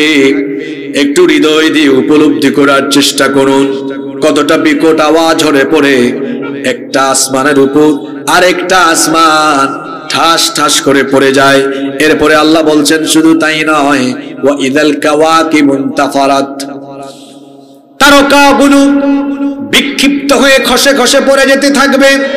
রব্বুল আলামিন সূরা তাকবীরের মধ্যে বলছেন, ইদাশ শামসু কুওয়িরাত ওয়া ইদান নুজুমু কাদারাত ওয়া ইদাল জিবালু সুয়িরাত, যখন সূর্য গুটিয়ে ফেলা হবে, যখন তারকাগুলো বিক্ষিপ্ত হয়ে পড়ে যেতে থাকবে, আল্লাহ অন্য আয়াতে বলেছেন ফাইদা বারিকাল বাসার ওয়া খাসাফাল কমারু ওয়া জুমিআশ শামসু ওয়াল কমার ইয়াকুলুল ইনসানু ইয়াওমাইযিন আইনাল মাফার। যখন মানুষের চক্ষু বিস্ফোরিত হয়ে যাবে, ফাইদা বারিকাল বাসার ওয়া খাসাফাল কমার, চাঁদ পর্যন্ত টুকরা টুকরা হয়ে যাবে, সূর্য আর চাঁদ আলোহীন হয়ে একাকার হয়ে যাবে, তারকাগুলো খসে খসে পড়ে যেতে থাকবে। এই যে তারকা আছে মহাশূন্যে, অনেক তারকা আছে যা এখনো পৃথিবীর মানুষও দেখে নাই, যে তারকার আলো এখনো দুনিয়ায় আসতে পারে না, এমন বহু তারকা মহাশূন্যে যিনি সৃষ্টি করেছেন। গলার আওয়াজ বড় করে সবাই বলেন তিনি কে? সূর্য পৃথিবীর চাইতে 13 লক্ষ গুণ বড়। তার মানে 13 লক্ষ পৃথিবীকে সূর্যের ভেতরে ভরে দেওয়া যাবে। যে সূর্য পৃথিবীর চাইতে 13 লক্ষ গুণ বড়, তার চাইতে এক একটা তারকা ছোট না বড়? কিন্তু সন্ধ্যার পরে যে তারকা আমরা আকাশে দেখি, এগুলো দেখতে ছোট ছোট দেখা যায়। আসলে বড় কোনো বস্তু যখন উপরে উঠে তখন সেটাকে দেখতে ক্ষুদ্র লাগে। এয়ারপোর্টে দেখবেন রানওয়েতে যখন বিমান নামে এটাকে অনেক বড় দেখা যায়, যখন 40,000 50,000 ফুট উপরে উঠে তখন এটাকে খুব ছোট দেখা যায়। এই তারকাগুলোকে আমরা ছোট দেখি কেন? কারণ এগুলো অনেক দূরে। সূর্যই তো হলো পৃথিবীর চাইতে 15 কোটি কিলোমিটার দূরে। আল্লাহু আকবার। এবং এটা হলো পৃথিবীর চাইতে 13 লক্ষ গুণ বড়। আজকের বিজ্ঞান তাদের গবেষণা অনুযায়ী সর্বশেষ যে তারকা পর্যন্ত তাদের যন্ত্রপাতি নিয়ে যেতে পেরেছে, অ্যাস্ট্রোনমি ম্যাগাজিন সেই তথ্য প্রকাশ করেছে। অ্যাস্ট্রোনমি ম্যাগাজিনে তথ্য প্রকাশিত হয়েছে যে আধুনিক বিজ্ঞান তাদের যন্ত্রপাতি, তাদের আবিষ্কার দ্বারা সর্বশেষ যে তারকা পর্যন্ত পৌঁছাতে পেরেছে সেটার নাম হলো ওয়াইইউ স্কুটি, যেটা সূর্যের চাইতে আরো 500 কোটি গুণ বড়। বুঝছেন কথা? কত গুণ? সূর্য পৃথিবীর চেয়ে কত লক্ষ গুণ বড়। আর এই সূর্যের চাইতে বিজ্ঞানীরা তো এখনো সব জানতে পারে নাই, যতটুকু গিয়েছে আর কি এখন পর্যন্ত। ওই তারকা হলো সূর্যের চাইতে আরো 500 কোটি গুণ। এর চেয়ে বড় তারকা মহাশূন্যে নাই। কথা বলছেন না কেন আপনারা? এর চেয়ে বড় তারকা নাই মহাশূন্যে। অসংখ্য অগণিত গ্যালাক্সি রয়েছে। এই গ্যালাক্সির ভেতরে কোটি কোটি বিলিয়ন তারকা রয়েছে। এমন বহু তারকা আছে যেগুলোর আলো এখনো পৃথিবী পর্যন্ত আসেও নাই, বিজ্ঞান তো ওখানে এখনো যেতেও পারে নাই। এরকম কোটি কোটি বিলিয়ন তারকা ইসরাফিলের এক সিংহার হুৎকারে ছিন্ন বিচ্ছিন্ন হয়ে ছিটকে ছিটকে চতুর্দিকে পড়ে যাবে। আল্লাহু আকবার। বুঝতেছেন কিয়ামত কি ভয়ঙ্কর দৃশ্যের অবতারণা হবে? আসমান একটাও আছে না নাই? থাকবে? তারকা নাই। ওয়াইদাল বিহারু ফুজ্জিরাত, সাগরকে ফাটিয়ে দেওয়া হবে, সাগর ফেটে যাবে। ঠিক এর আগের সূরায় আল্লাহ বলছেন ওয়াইদাল বিহারু সুজ্জিরাত, আর সাগরে আগুন লাগিয়ে দেওয়া হবে। দেখেন তো, এই সূরায় বলা হলো ফুজ্জিরাত, ফেটে যাবে। আগের সূরায় সুজ্জিরাত। একটা হলো সুজ্জিরাত আর একটা ফুজ্জিরাত। এক সূরায় বলা হয়েছে সাগর ফেটে যাবে, আরেক সূরায় বলা হয়েছে সাগরে আগুন লেগে যাবে। কথা বুঝে থাকলে বলেন, কথা একরকম না দুই রকম? কোরআন বুঝার একটা মজা হলো কোরআনের এক আয়াতের তাফসীর পাওয়া যায় অন্য আয়াতে। আজকে যারা সায়েন্স ডিপার্টমেন্টে পড়াশোনা করে, ভাই দেখেন আল্লাহর কোরআন কত সায়েন্টিফিক। আমরা তো অনেকে মনে করেছি এটা মনে হয় ঝাড়ফুকের কিতাব, তাবিজের কিতাব, মুল্লা মৌলভীদের কিতাব। এটা হলো জ্ঞান, বিজ্ঞান, হিকমত আর হেদায়াত দ্বারা পরিপূর্ণ এক কিতাব। আল্লাহু আকবার। কি সায়েন্টিফিক কথা বলা হয়েছে। এক আয়াতে বলা হয়েছে সাগর ফেটে যাবে, আরেক আয়াতে সাগরে আগুন আজকে বিজ্ঞান দ্বারা এটা প্রমাণিত। আসলে ইসরাফিল আলাইহিস সালামের সিংহার ফুৎকারের মাধ্যমে তাম দুনিয়া একসাথে কেঁপে উঠবে, একটি বিরাট এবং ভয়াবহ ভূমিকম্প হবে, যে ভূমিকম্পের মাত্রা রিক্টার স্কেল দিয়ে নির্ণয় করা যাবে না। এখন পৃথিবীতে কোন দেশে ভূমিকম্প হলে অন্য দেশে হয় না, কিন্তু ইসরাফিল আলাইহিস সালাম আল্লাহর হুকুম পাওয়ার পরে যখন প্রথমবার সিংহায় ফুৎকার দিবেন, তাম পৃথিবী একসাথে কেঁপে উঠবে। আল্লাহু আকবার। ভূমিকম্পের নামে আল্লাহ কোরআনে কারিমে একটা সূরাও দিয়েছেন, সেই সূরার নাম হলো সূরাতুজ জিলজাল। সেই সূরা আল্লাহ এভাবে শুরু করলেন, ইযা যুলজিলাতিল আরদু জিলজালাহা, যখন পৃথিবীকে প্রবলভাবে প্রকম্পিত করা হবে। ইসরাফিল আলাইহিস সালামের সিংহার ফুৎকারের কারণে বিশাল বিশাল টাওয়ার মাটির সাথে মিশে যাবে। আকাশের দিকে মাথা উঁচু করে দাঁড়িয়ে থাকা বিরাট বিরাট পাহাড়গুলোর অবস্থা কেমন হবে? আল্লাহ সূরা মুজাম্মিলের 10 নম্বর আয়াতে বলছেন, ইয়াউমা তারজুফুল আরদু ওয়াল জিবালু ওয়া কানাতিল জিবালু কাসীবাম মাহিলা। যখন পাহাড় সহ পৃথিবীকে প্রবলভাবে প্রকম্পিত করা হবে, পাহাড় তখন ধুলা বালুর মতো উড়ে যাবে। আল্লাহ সূরা কারিয়ার মধ্যে বলেছেন, ওয়া তাকুনুল জিবালু কালাহিনিল মানফুশ, ধুলা তুলার মতো পাহাড়গুলো উড়ে যেতে থাকবে। ইসরাফিল আলাইহিস সালামের সিংহার ফুৎকারে পৃথিবী যখন কেঁপে উঠবে, এই পৃথিবীতে ফাটল দেখা দিবে, এমনকি সাগরের ভূ অভ্যন্তর ফেটে যাবে। সাগরের তলদেশ ফেটে যখন যাবে, সাগরের তলদেশ ফেটে যাওয়ার কারণে সাগরের পানি তখন ভূ অভ্যন্তরে নেমে যাবে। যারা মেরিন সায়েন্স, সমুদ্র বিজ্ঞান নিয়ে পড়াশোনা গবেষণা করেছেন তারা জানেন, সাগরের তলদেশে ভূগর্ভে সেখানে আছে উত্তপ্ত লাভা, আগ্নেয়গিরি, যেখানে উত্তপ্ত লাভা টকবক টকবক করছে। ইসরাফিল আলাইহিস সালামের সিংহার ফুৎকারের কারণে সাগরের তলদেশের মাটি এভাবে সরে যাবে, ফেটে যাবে, সাগরের পানি নিচের দিকে নেমে যাবে, যেখানে আছে উত্তপ্ত লাভা আর আগ্নেয়গিরি। বিজ্ঞান নিয়ে যারা পড়াশোনা করেছেন তারা জানেন পানির মৌলিক উপাদান হলো দুইটা, অক্সিজেন এবং হাইড্রোজেন। সেই দিন পানি যখন সাগরের অভ্যন্তর ফেটে গিয়ে উত্তপ্ত লাভা বা আগ্নেয়গিরির সাথে মিশে যাবে, তখন পানি তার মূল উপাদান অর্থাৎ হাইড্রোজেন আর অক্সিজেন দুটা যখন মিলিত হয়ে যাবে, একটা নিজেই জ্বলে আরেকটা জ্বালাতে সাহায্য করে। পানি যখন তার মূল উপাদানে সেদিন ফিরে যাবে, সাগরের বুকে সেদিন ইসরাফিলের সিংহার ফুৎকারের পরে দাউ দাউ করে আগুন জ্বলে উঠবে। আল্লাহু আকবার। কি এক ভয়াবহ পরিস্থিতির অবতারণা হবে! আল্লাহ তাআলা কিয়ামতের প্রথম পর্বের কথা বলছেন। ইসরাফিল যখন সিংহায় ফুৎকার দিবেন, ইদাস সামাউন ফাতারাত, আসমান ফেটে যাবে, দীর্ণ বিদীর্ণ হয়ে যাবে। ওয়া ইদাল কাওয়াকিবুন তাফারাত, তারকা বিক্ষিপ্ত হয়ে চতুর্দিকে খসে খসে পড়ে যেতে থাকবে। এরপরে আল্লাহ বলছেন, ওয়া ইদাল বিহারু ফুজ্জিরাত, সাগর এর তলদেশ ফেটে গিয়ে সাগরের পানি ভূ অভ্যন্তরে নেমে গিয়ে সাগরের মধ্যে দাউ দাউ করে আগুন জ্বলে উঠবে। কিছুই থাকবে না, সবকিছু লন্ডভন্ড চূর্ণ বিচূর্ণ মেসাকার হয়ে যাবে। এজন্য আল্লাহ তাআলা বলেছেন, কুল্লু মান আলাইহা ফান ويبقى وجه ربك ذو الجلال والإكرام। কিছুই থাকবে না, সবকিছু ফান হয়ে যাবে, ক্ষয় হয়ে যাবে, লয় হয়ে যাবে।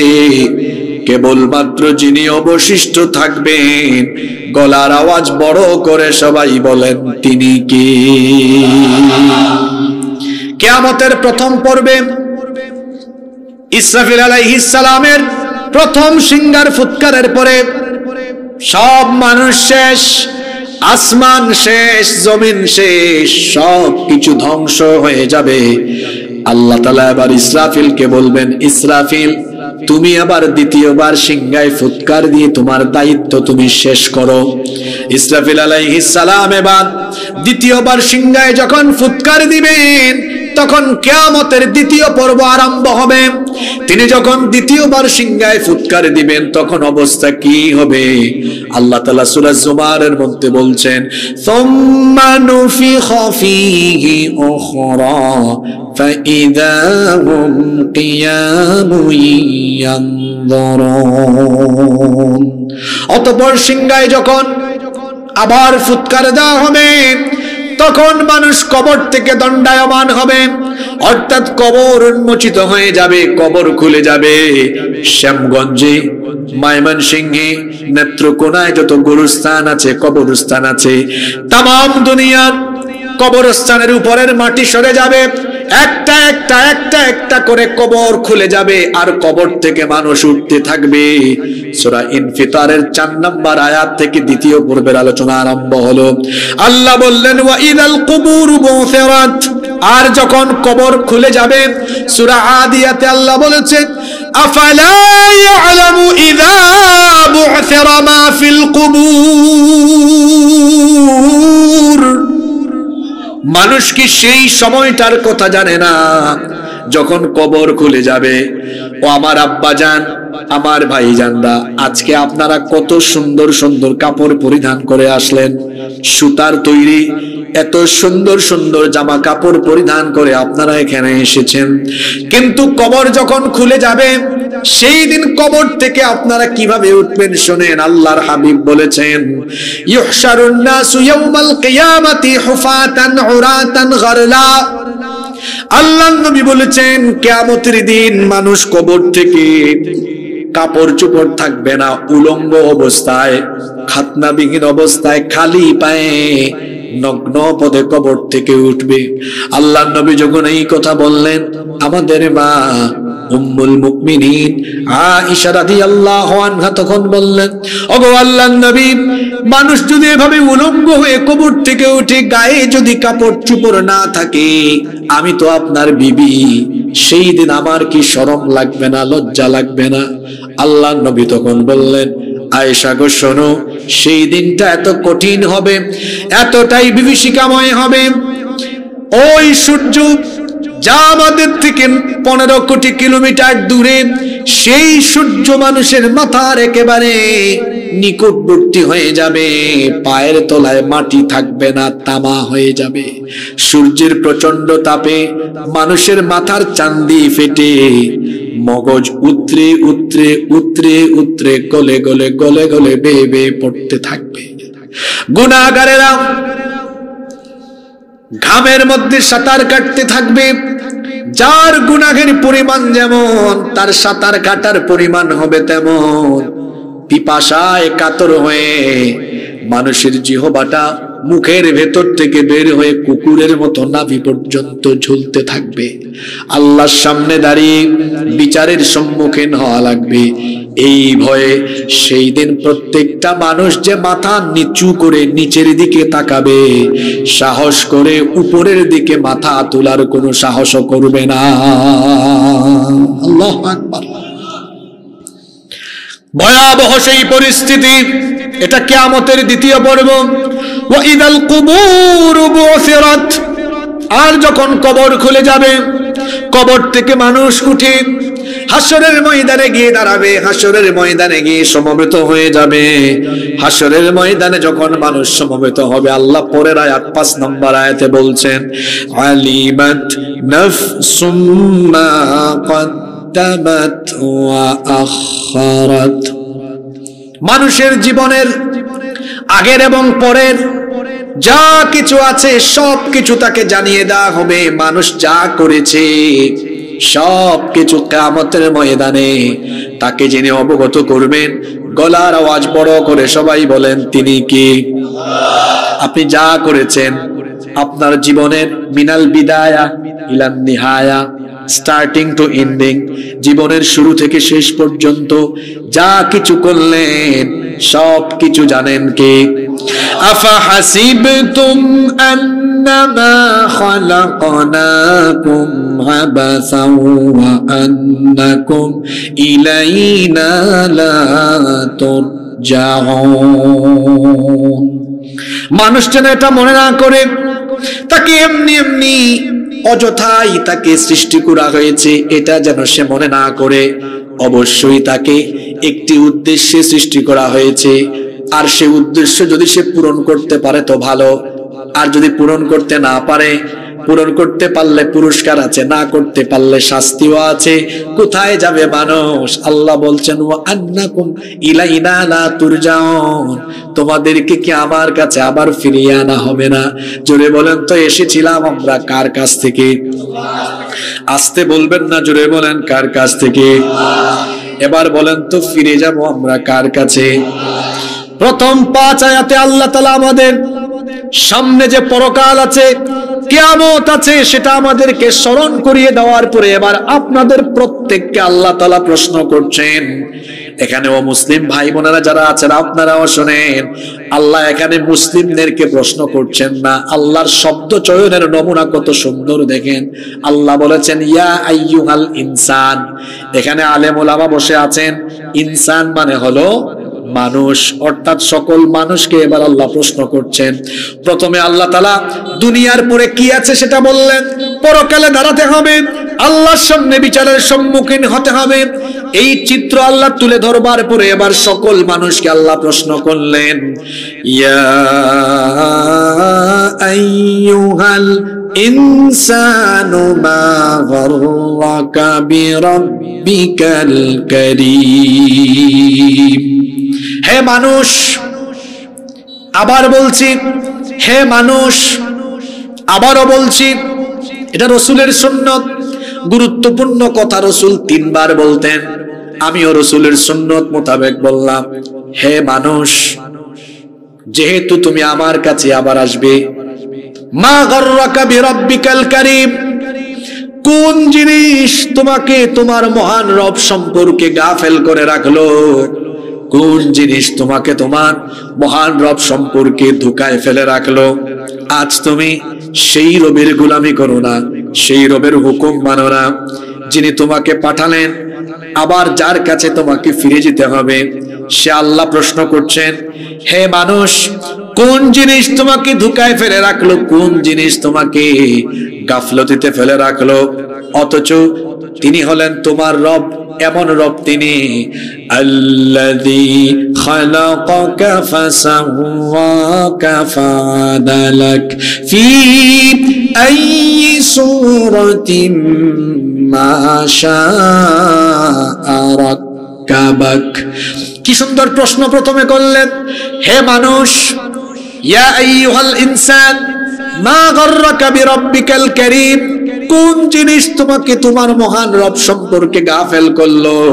এরপরে আয়াতে আল্লাহ রবের পরিচয় দিলেন, রব হলেন তিনি আল্লাযী খালাকাকা ফাসাওয়াকা ফাআদালাক, যিনি তোমাকে সৃষ্টি করেছেন, শুধু সৃষ্টি করেননি, তোমাকে সুঠাম এবং সুসামঞ্জস্যপূর্ণ করেছেন।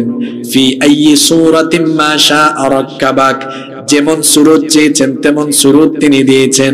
আল্লাহ বলছেন তিনি তোমাকে এত সুন্দর করে বানালেন, দুনিয়াতে পাঠালেন, তার কাছে আবার ফিরে যাবে, যার কাছে ফিরে যাবে সেই রব সম্পর্কে আজকে তুমি কেমনে গাফেল হয়ে গেলে? আজান হয় তুমি নামাজে যাও না, আজকে তুমি সে আল্লাহর হুকুম মানো না, বিধান মানো না, সুদ খাও, ঘুষ খাও, দুর্নীতি করো, চুরি করো, ডাকাতি করো, অন্যায় করো, অপরাধ করো, আল্লাহর সাথে শিরক করো। মা গাররাকা বিরাব্বিকাল কারীম, কোন জিনিস তোমাকে এই রকম গাফলতিতে ফেলে রাখলো? অথচ সেই আল্লাহ তোমাকে সৃষ্টি করেছেন, তিনি তোমাকে সুঠাম এবং সুসামঞ্জস্যপূর্ণ করেছেন। আহারে, আজ আপনি আল্লাহর সাথে কত নাফরমানি করেন, অথচ এত সুন্দর করে যিনি আমাকে আপনাকে বানিয়েছেন, জোরে বলেন তিনি কি? আরো জোরে বলেন তিনি কি? আপনার ওজন এখন কত? 70 কেজি, 75 কেজি, 80 কেজি। আপনাকে দেখলে লাগে 5 ফিট 8 ইঞ্চি, 9 ইঞ্চি, 6 ফিট পর্যন্ত অনেকের হাইট আছে, কিন্তু আল্লাহ আপনাকে বলছেন, হে মানুষ, তুমি সেই কথা একবার মনে করে দেখো, হাল আতা আলাল ইনসানি হিনুম মিনাদ দাহরি লাম ইয়াকুন শাইআম মাযকুরা। মানুষের জীবনে কি এমন এক সময় যায়নি যখন সে উল্লেখ করার মতো কিছুই ছিল না? তার নাম ছিল না, ঠিকানা ছিল না, ঘর বাড়ি ছিল না, কিছুই ছিল না। আল্লাহ বলছেন এখন যে তুমি 70 কেজি 80 কেজি, একটা সময় তো তুমি কিছুই ছিলে না, নাম পর্যন্ত ছিল না। দুনিয়াতে আসার আগে কি আমাদের নাম ছিল নাকি? নামও ছিল না। কিসের নাম? অস্তিত্ব পর্যন্ত ছিল না। আল্লাহ বললেন চিন্তা করো তো, আমি আল্লাহ তোমাকে কিভাবে অস্তিত্ব দিলাম, কিভাবে আমি তোমাকে পয়দা করলাম। কোরআনে কারীমের 23 নম্বর সূরা সূরাতুল মুমিনুনের 12 নম্বর আয়াত থেকে আল্লাহ বলছেন, ওয়ালাকাদ খালাকনাল ইনসানা মিন সুলালাতিন মিন তিন সুম্মা জাআলনাহু নুতফাতান ফি قرارٍ مكين ثم خلقنا النطفة علقة فخلقنا العلقة مضغة فخلقنا المضغة عظاما فكسونا العظام لحما। আল্লাহ তাআলা বলছেন অবশ্যই আমি তোমাদেরকে মাটির নির্যাস থেকে সৃষ্টি করেছি, অর্থাৎ সরাসরি আমি তোমাদের বাবা আদম আলাইহিস সালামকে মাটি থেকে সৃষ্টি করেছি। আর আমাদের পয়দা হয়েছে নারী আর পুরুষের মিলনের মাধ্যমে। আল্লাহ তাআলা বলছেন তোমার বাপ আর মায়ের মাধ্যমে আমি কেমনে তোমাকে পয়দা করেছি শোনো। আল্লাহ তাআলা বলছেন সুম্মা জাআলনাহু নুতফাতান ফি করারিম মাকিন। কত বাহাদুরি মানুষ করে, কত বড় আয়াত নাফরমানি করে, অথচ তার অস্তিত্ব আরম্ভ হয়েছে এমন এক ফোঁটা নাপাক পানি থেকে, যেই নাপাক পানি বের হয়ে গেলে মানুষের উপরে গোসল ফরজ হয়ে যায়। এই রকম এক ফোঁটা নাপাক পানি থেকে মানুষের অস্তিত্ব যিনি শুরু করেছেন, জোরে বলেন তিনি কি? পুরুষের এক ফোঁটা স্পার্ম আর নারীর ডিম্বাণু, পুরুষের স্পার্ম আর মহিলাদের অভাব, এই দুটোকে মিলে জাইগোট গঠিত হয়ে নারীর জরায়ুর ভেতর থেকে মানুষের অস্তিত্ব দেওয়া শুরু হয়। আল্লাহ বলছেন শোনো বান্দা কেমনে বানালাম। এক ফোঁটা শুক্রাণুকে তোমার মায়ের জরায়ুর সুরক্ষিত জায়গায় ফি করারিম মাকিন, সুরক্ষিত জায়গায় আমি রেখে দিলাম। এরপরে সেই শুক্রাণুকে আমি জমাট বাঁধা রক্তে পরিণত করলাম। অতঃপর সেই জমাট বাঁধা রক্তকে আমি গোশতপিণ্ড বানালাম। তারপরে সেই গোশতপিণ্ডকে বড় একটা হাড্ডিতে রূপান্তর করলাম। এখন তো আল্ট্রাসাউন্ড বের হয়েছে, 1.5 মাসে 2 মাসে 2.5 মাসে পেটের ভেতরে, ওই নারীর পেটের ভেতরে বাচ্চার ওজন কত, 150 গ্রাম 200 গ্রাম, দেখতে কেমন, সব এখন কম্পিউটারে দেখা যায়। 1500 বছর আগে বিজ্ঞানের বাপদাদার যখন জন্ম হয় নাই, সেই সময় হিউম্যান এমব্রায়োলজি, ভ্রূণ তত্ত্বের বিকাশ কিভাবে স্টেপ বাই স্টেপ, ধাপে ধাপে কিভাবে মায়ের পেটে একটা ভ্রূণের বিকাশ সাধিত হয়ে পূর্ণাঙ্গ একটি বাচ্চা তৈরি হয়, এই বিজ্ঞানময় তথ্য যিনি কোরআনে দিয়েছেন তিনি কি? সে আল্লাহ বলছেন প্রথমে এক ফোঁটা নাপাক পানিকে ডিম্বাণুর সাথে সংমিশ্রণ ঘটিয়ে আমি তাকে সুরক্ষিত জায়গায় সেট করি। অতঃপর সেই নাপাক পানি ফুটাকে আমি জমাট বাঁধা রক্তে পরিণত করলাম। অতঃপর সেই জমাট বাঁধা রক্তকে গোশতপিণ্ড বানালাম। তারপরে সেই গোশতপিণ্ডকে বড় একটা হাড্ডিতে রূপান্তর করলাম। এরপরে এই হাড্ডির উপরে গোশতের পোশাক পরিয়ে দিলাম।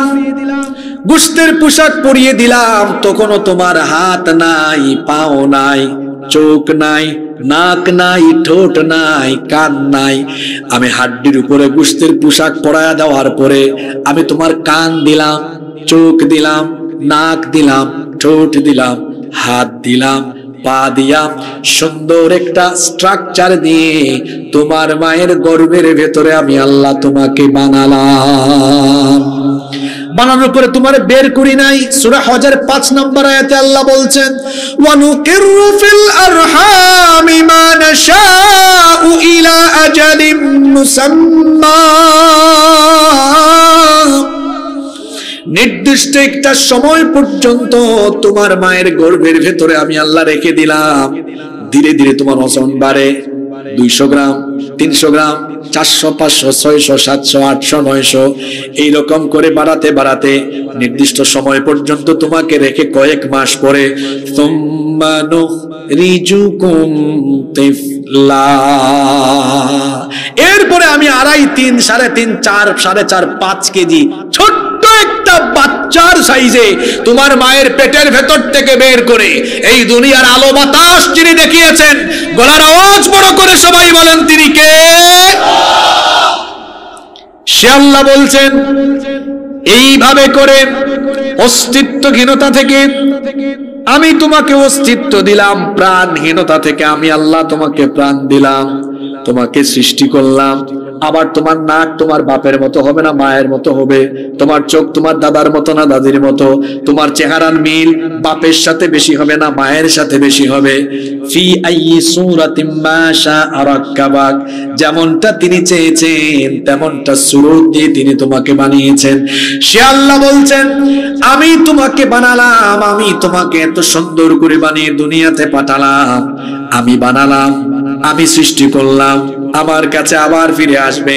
তো বান্দারে তুমি বলো, আমি তোমাকে বানালাম, আমার কাছেই যেহেতু তুমি আসবে, তাহলে দুনিয়াতে থাকা অবস্থায় রাব্বিকাল কারীম, কোন জিনিস তোমাকে আমার সম্পর্কে গাফেল করে ফেললো? আজকে তুমি আল্লাহই চিনো না, তুমি বলো আল্লাহ আবার কে? আমাকে বাদ দিয়ে তুমি কতজনকে তোমার মাবুদ বানিয়েছো, অথচ আল্লাহ তাআলা আছেন না নাই এটা তার সৃষ্টির দিকে তাকালেই বোঝা যায় কি যায় না? আরো জোরে বলেন তো, বোঝা যায় কি যায় না? অনেকে আছে আল্লাহর অস্তিত্বে বিশ্বাস করে না, কয় থাকলে তো দেখতাম। অনেক জিনিস এমন আছে আমরা দেখি না কিন্তু বিশ্বাস। কোনদিন কি বাতাস দেখেছেন? বিশ্বাস করেন কিনা? কথা বলেন না কেন? কোনদিন কি অক্সিজেন দেখেছেন? বিশ্বাস করেন কিনা? তো বাতাস দেখলেন না, অক্সিজেন দেখলেন না, বায়ু আর অক্সিজেন না দেখেই যদি বিশ্বাস করেন, তো এগুলোর স্রষ্টা যিনি, বায়ু আর অক্সিজেন তারই দেখেন না, এগুলোর স্রষ্টাকে কেমনে দেখবেন? তো বায়ু আর অক্সিজেন না দেখে যদি বায়ু আর অক্সিজেনে বিশ্বাস করা যায়, তাহলে বায়ু আর অক্সিজেনের স্রষ্টায় কি বিশ্বাস স্থাপন করা যায় না? আল্লাহ আছেন তা সৃষ্টিকুলের দিকে তাকালেই উপলব্ধি করা যায়। এই যে গাড়ি আছে রাস্তার মধ্যে, গাড়ি কি এমনি এমনি চলে? গাড়ি চালাইতে কি লাগে? ড্রাইভার লাগে। এই যে মাইক চলতেছে, এটা কি এমনি এমনি চলে? দুইজন ভাই আছেন, অপারেটর লাগে, লাগে না? পাইলট ছাড়া কি বিমান চলে? জোরে বলেন, পাইলট ছাড়া কি বিমান চলে? ড্রাইভার ছাড়া যদি গাড়ি না চলে, অপারেটর ছাড়া যদি মাইক না চলে, পাইলট ছাড়া যদি বিমান না চলে, তাহলে স্রষ্টা ছাড়া সৃষ্টি কিভাবে চলে? এই সৃষ্টি জগৎকে পরিচালনার পেছনে একজন আছেন, জোরে বলেন তো তিনি কে? সে আল্লাহ একজন না তার সাথে আরো বহু আছে? জোরে বলেন, একজন না আরো বহু আছে? কুল হুয়াল্লাহু আহাদ, একটা সূরায় আল্লাহর পরিচয়। ও নবী আপনি বলুন তিনি একক, অদ্বিতীয়, তার সাথে অন্য কেউ মাবুদ নাই, আর কারো পূজা করা যায় না, আর কারো ইবাদত করা যায় না। আল্লাহুস সামাদ, সবাই তার মুখাপেক্ষী হয়, কিন্তু আল্লাহ কারো মুখাপেক্ষী হন। লাম ইয়ালিদ, কেউ তাকে জন্ম দেয়নি, ওয়া লাম ইউলাদ, তাকেও জন্ম দেওয়া হয়নি, তিনিও কাউকে জন্ম দেননি। ওয়া লাম ইয়াকুল লাহু কুফুয়ান আহাদ, কেউ তার সমতুল্য বা সমকক্ষ হতে পারে? আল্লাহ তাআলার সমকক্ষ বা সমতুল্য কেউ হতে পারে? আল্লাহ যদি একজন না হয় অনেকজন হতেন। যেমন আমরা মুসলমান এক আল্লাহ বিশ্বাসী, আমরা মনে করি আল্লাহ ছাড়া আর কেউ। তো আল্লাহর সাথে যদি আরো কেউ থাকতো কি হতো? আল্লাহ বলেছেন, যদি আমার সাথে আরো একাধিক ইলাহ থাকতো তাহলে লাফাসাদাতা, দুনিয়ার মধ্যে ফাসাদ সৃষ্টি হতো। যদি আসমানের রব একজন হতেন, জমিনের রব আরেকজন হতেন, ভেজাল লাগতো। জমিনের রব চাইতো আজকে বৃষ্টি হোক, আসমানের রব চাইতো না আজকে একটু সূর্যের আলো থাকুক, আজকে একটু গরম হোক। একজন চাইবে গরম আর একজন চাইবে ঠান্ডা। তাহলে বলেন তো ভেজাল লাগার সম্ভাবনা আছে না নাই? এজন্য আল্লাহ বলছেন আমার সাথে আর কেউ নাই, আমি হচ্ছে একক অদ্বিতীয়। এজন্য আল্লাহ আয়াতুল কুরসির মধ্যে কত সুন্দর পরিচয় দিয়েছেন, আল্লাহু লা ইলাহা ইল্লা হুয়াল হাইয়ুল কাইয়্যুম। তিনি ছাড়া আর কোনো ইলাহ নাই, কোনো মাবুদ নাই। আমরা সে এক আল্লাহ বিশ্বাস করি। সে আল্লাহ বলছেন আমি তোমাকে সৃষ্টি করলাম, আমি তোমাকে সুঠাম করলাম, সুসামঞ্জস্যপূর্ণ করলাম। সুতরাং বান্দা বলো, এই দুনিয়াতে তুমি আমার সম্পর্কে গাফেল হয়ে গেলে কিভাবে? তুমি আমার হুকুম মানো না, বিধান মানো না, আমার আনুগত্যের পথ তুমি পরিহার করেছো। এর কারণ কি?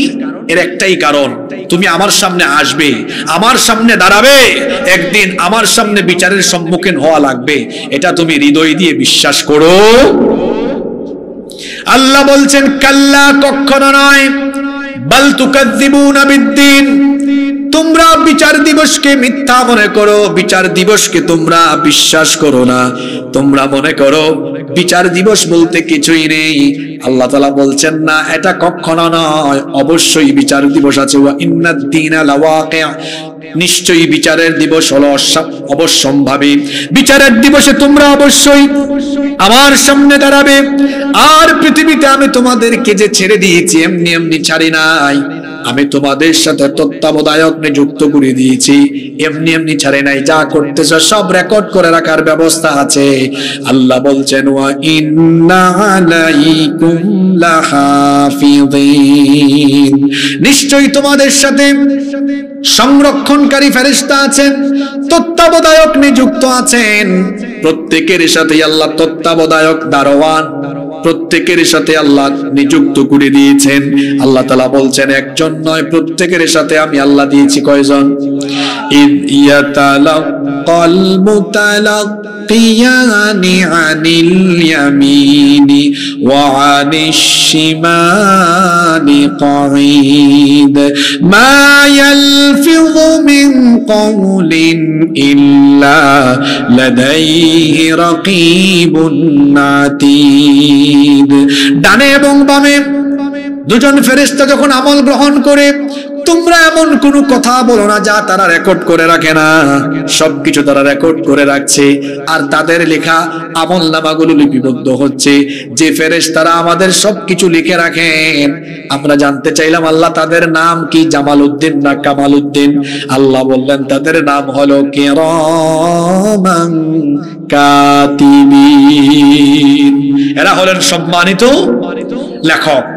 কেমন লেখক? আল্লাহ এখানে কি চমৎকার শব্দ চয়ন করেছেন, কিরামান কাতিবিন, অর্থাৎ অসম্মানজনক কোনো কাজ তারা করেন না। মানুষ বিভিন্ন সময় দায়িত্বে বসে, সে অনেক সময় যেটা তার দায়িত্ব নয় তা করে, অথবা অনেক সময় আমানতের খেয়ানত করে। করে কি করে না? এখানে আল্লাহ ফেরেশতাদেরকে কিরামান কাতিবিন এজন্য বলেছেন। ইমাম ইবনে কাসির রাহিমাহুল্লাহ খুব চমৎকার লিখেছেন যে এই ফেরেশতাদেরকে কিরামান কাতিবিন এজন্য বলা হয়, এই ফেরেশতারা কারো পক্ষপাতিত্ব করে না, কারো উপরে জুলুমও করে না, কেউ কোনোটা করে না এটা লিখে এমনটা হয় না, আবার কেউ করেছে লিখে রাখে না এমনটাও হয় না। আমরা তো মানুষ, আমরা মাঝে মাঝে কিন্তু এগুলা করি, আমরা স্বার্থের জন্য অনেক সময় এমন হয় যে আমরা আমানতের খেয়ানত করে বসি। দেখেন নাই আমার দেশে বিগত 15টি বছর শুধুমাত্র ক্ষমতার স্বার্থে এই দেশের স্বাধীনতা আর সার্বভৌমত্বকে তারা পাশের দেশের দাদা বাবুদের হাতে তুলে দিয়েছিল। কত অপকর্ম এরা করলো শুধুমাত্র ভারতকে খুশি করার জন্য। এদেশে তারা অনেক কাজ করেছে, ভারতকে খুশি করার জন্য তারা সালাউদ্দিন কাদের চৌধুরীকে হত্যা করেছে, ভারতকে খুশি করার জন্য ইলিয়াস আলীকে গুম করে হত্যা করেছে, ভারতকে খুশি করার জন্য আল্লামা সাঈদীকে বিষ প্রয়োগ করে হত্যা করেছে, ভারতকে খুশি করার জন্য ইসলামী আন্দোলনের শীর্ষ নেতৃবৃন্দকে ফাঁসির কাস্টে ঝুলিয়েছে, ভারতকে খুশি করার জন্য আলেম ওলামাদেরকে বন্দী করে অন্যায়ভাবে বছরের পর বছর জেলখানায় রেখেছে। দাঁড়ান, একটু দাঁড়ান, কথাগুলো শেষ করি। সেই ভারত যখন তার সেবা দাসদেরকে 5ই আগস্ট হারিয়েছে, এরপর থেকে তাদের রাতের ঘুম হারাম। বাংলাদেশকে অস্থিতিশীল করে এই দেশে একটা গৃহযুদ্ধ দাঙ্গা বাজিয়ে দেওয়ার জন্য তারা অনবরত অপচেষ্টা চালাচ্ছে এবং তাদের হলুদ মিডিয়াগুলো বাংলাদেশের ব্যাপারে মিথ্যাচার, বদনাম, অপপ্রচার চালিয়ে চালিয়ে দুটো দেশকে আজ ভারত এবং বাংলাদেশকে এক উত্তেজনাকর পরিস্থিতির সম্মুখীন করেছে। তারা তাদের দেশের মিডিয়াতে অপপ্রচার করেছে বাংলাদেশে নাকি হিন্দুরা, সংখ্যালঘুরা নির্যাতিত, নিপীড়িত। এখানে নাকি হিন্দু এবং সংখ্যালঘুরা নাকি একদম শেষ হয়ে যাচ্ছে, ঘর বাড়ি নাকি তাদের জ্বালিয়ে পুড়িয়ে দেওয়া হচ্ছে। আসলে কি তাই? বরং আমরা বাংলাদেশে হিন্দু মুসলমান সবাই মিলেমিশে বসবাস করছি। যুগ যুগ ধরে আমরা এখানে সাম্প্রদায়িক সম্প্রীতি রক্ষা করে আমরা সকল ধর্মের মানুষ মিলেমিশে বসবাস করছি। তারা বলছে বাংলাদেশে নাকি হিন্দু সহ অমুসলিমরা এখানে নাকি নির্যাতিত অবস্থায় আছে, আর বাস্তবতা হলো এদেশে হিন্দু সহ অন্যান্য ধর্মের ভাই বোনেরা জামাইয়া ধরে আছে। আপনাদের মনোযোগ আছে না চলে গেছে? তারা অপপ্রচার চালিয়ে চালিয়ে গোটা বিশ্বব্যাপী তারা বাংলাদেশের ব্যাপারে বদনাম করছে। তারা যে এই কথা বলে যে বাংলাদেশে সংখ্যালঘু নির্যাতন হয়, এরা কোন মুখে এই কথা বলে? তাদের দেশে মাইনরিটি মুসলমান যারা আছে তারা কি খুব আরামে আছে? কথা বলছেন না কেন? সেখানে কাশ্মীরে, হায়দ্রাবাদে, সিকিমে, গুজরাটে তারা কি করেছে তা আমাদের অজানা নয়। সেই দেশে গত সপ্তাহেই তারা 4 জন মুসলমানকে মসজিদের মধ্যে হত্যা করেছে। আমাদের দেশে কি এরকম হিন্দু ভাই বোন বা অন্যান্য ধর্মাবলম্বীদের উপরে এমন নির্যাতন হয়? আছে ভিন্ন চিত্র। আমার কওমি মাদ্রাসা, আলিয়া মাদ্রাসার ছাত্র শিক্ষকরা 5 আগস্টের পরে অন্যান্য ধর্মের উপাসনালয় পাহারা দিয়েছে। আর পাশের দেশের উগ্রবাদীরা যারা আমাদেরকে বলে আমরা জঙ্গি, আমরা জঙ্গি নই, আমরা এদেশে অন্যান্য ধর্মের ভাই বোনদের উপাসনালয় পাহারা দেই, তাদেরকে সম্মান করি, বরং জঙ্গি তোমরা, কারণ তোমরা আমাদের বাবরি মসজিদ দখল করে রাম মন্দির বানিয়েছো। ইসকন এই সন্ত্রাসী সংগঠন দিয়ে আজ বাংলাদেশকে অস্থিতিশীল করার অপচেষ্টা করা হচ্ছে। আমি শুনেছি আপনাদের এলাকায় অনেক হিন্দু ধর্মাবলম্বী ভাই বোনেরা আছেন, তাদেরকে জিজ্ঞেস করে দেখিয়েন ইসকনের সাথে তাদের অনেক কিছুর অমিল আছে। কারণ এই ইসকনওয়ালারা সনাতনী ভাই বোনদের জায়গা জমি, ঘর বাড়ি দখল করার অভিযোগ এদের উপরে আছে। বিভিন্ন জায়গায় এরা যৌন নিপীড়ন করেছে বলেও তাদের ব্যাপারে অভিযোগ আছে। ইসকন এটা হলো শর্ট ফর্ম, এর পুরা নাম হলো international society for Krishna consciousness, বাংলায় যাকে বলা হয় আন্তর্জাতিক কৃষ্ণ ভাবনামৃত সংঘ। এটার হেডকোয়ার্টার পশ্চিমবঙ্গের নদিয়া জেলার মায়াপুরে।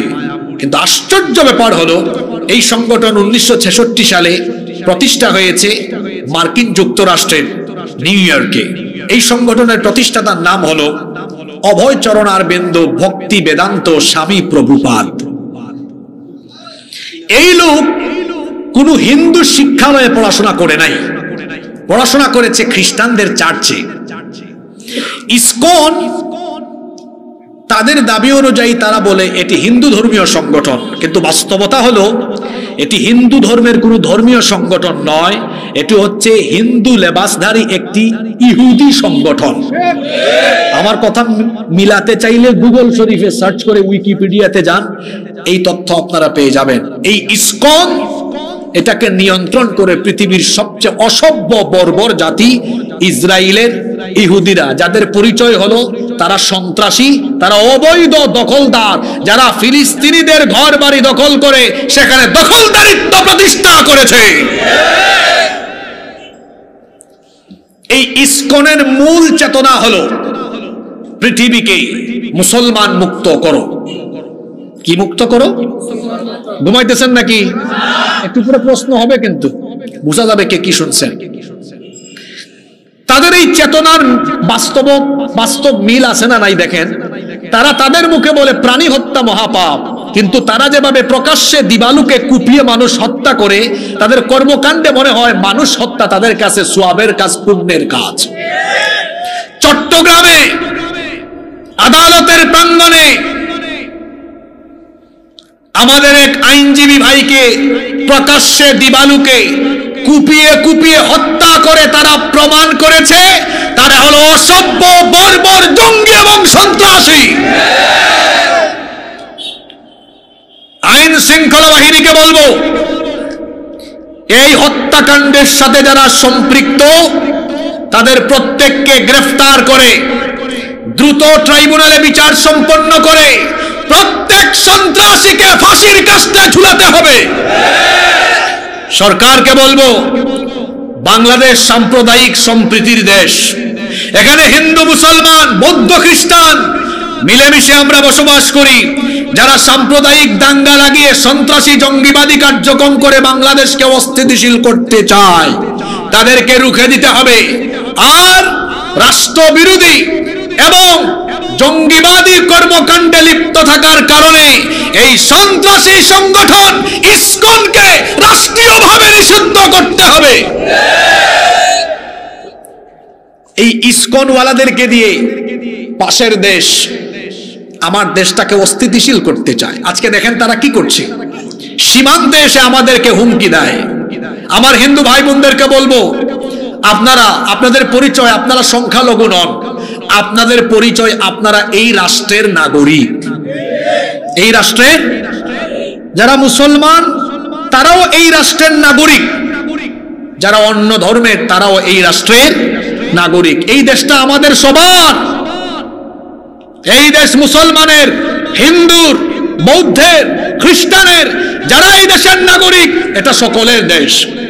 এই দেশের স্বাধীনতা আর সার্বভৌমত্বকে রক্ষার জন্য আমরা সবাই ঐক্যবদ্ধ থাকব। আমাদের এই ঐক্যে কোনো ফাটল ধরবে না ইনশাআল্লাহ।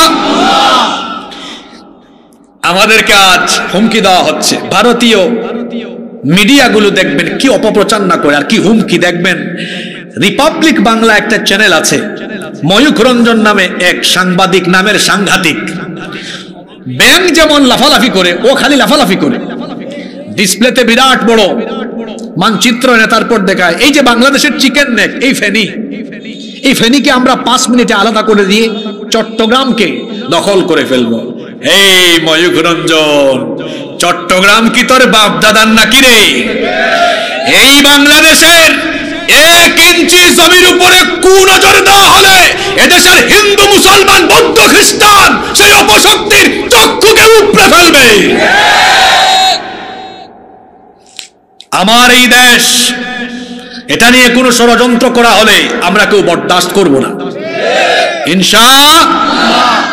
এটি আমাদের সকলের দেশ। মুসলমান, হিন্দু, বৌদ্ধ, খ্রিস্টান, যুগ যুগ ধরে আমরা এখানে মিলেমিশে বসবাস করছি। এভাবেই আমরা বসবাস করব। আমাদের এই দেশে হিন্দু মুসলমানের দাঙ্গা লাগিয়ে কেউ যদি এই দেশকে অস্থিতিশীল করবার কোন রকমের অপচেষ্টা করে, আমরা সব ধর্মের মানুষ সম্মিলিতভাবে সেই অপশক্তির মোকাবেলা করব ইনশাআল্লাহ। এই এলাকায় যত হিন্দু ভাই বোনেরা আছেন, আমরা আপনাদেরকে বলছি, এই দেশ আপনাদের। আপনারা কারো ফাঁদে পা দিবেন না। হোক সে ইসকন কিংবা ভারত থেকে যে ধরনের প্রপাগান্ডা ছড়ানো হয়, এতে আপনারা এই গুজবে কিংবা এই ফাঁদে আপনারা কেউ পড়বেন না। এই দেশ আমাদের সকলের দেশ। এদেশে যেভাবে আমরা মিলেমিশে ছিলাম, মিলেমিশে থাকবো। যদি আমার দেশের স্বাধীনতার সার্বভৌমত্বের উপর আঘাত আসে, আমরা সকল ধর্মের মানুষ তার সম্মিলিতভাবে মোকাবেলা করব ইনশাআল্লাহ।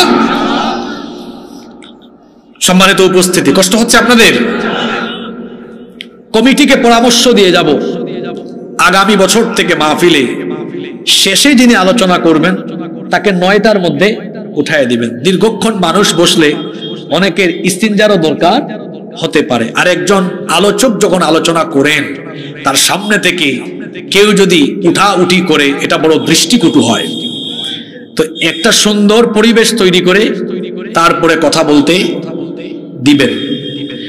সম্মানিত উপস্থিতি, আমি বলছিলাম এই ফেরেশতাদের পরিচয় হলো কিরামান, অর্থাৎ দায়িত্ব এমন অসম্মানজনক কোনো কাজ বা আমানতের খেয়ানত তাদের ভেতরে।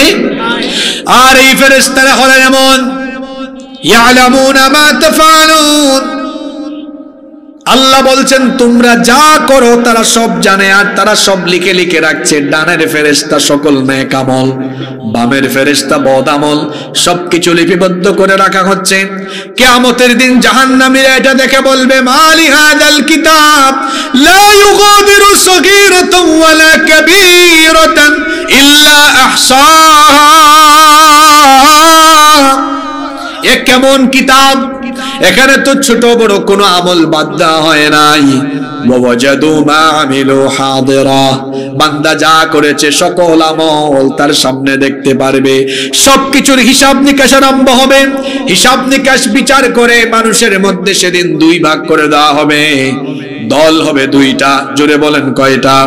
ফারিকুন ফিল জান্নাতি ওয়া ফারিকুন ফিস সাঈর, এক দল হবে জান্নাতি, আরেক দল হবে জাহান্নামী।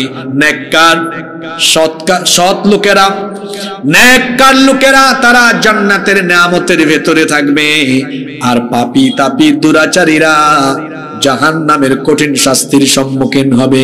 এজন্য আল্লাহ পরের আয়াতে বললেন ইন্নাল আবরারা লাফি নাঈম ওয়া ইন্নাল ফুজ্জারা লাফি জাহিম, নিশ্চয়ই নেককাররা পুণ্যবানরা জান্নাতের নিয়ামতের ভেতরে থাকবে। ওয়া ইন্নাল ফুজ্জারা লাফি জাহিম, আর দুরাচারী পাপাচারীরা জাহিমের মধ্যে থাকবে, জাহান্নামের মধ্যে থাকবে। ইয়াসলাউনাহা ইয়াউমাদ্দিন, সেই দিন সেখানে তাদের সকলকে প্রবেশ করানো হবে। ওয়া মা হুম আনহা বিগাইবিন, কেউ সেখানে অনুপস্থিত থাকতে পারবে না। সেই বিচারের দিন সম্পর্কে আল্লাহ প্রশ্ন করছেন ওয়া মা আদরাকা মা ইয়াউমুদ্দিন সুম্মা মা আদরাকা মা ইয়াউমুদ্দিন, ও নবী আপনি কি জানেন বিচার দিবস কি? এরপরে আল্লাহ আবার প্রশ্ন করছেন অতঃপর আপনি কি জানেন বিচার দিবস কি?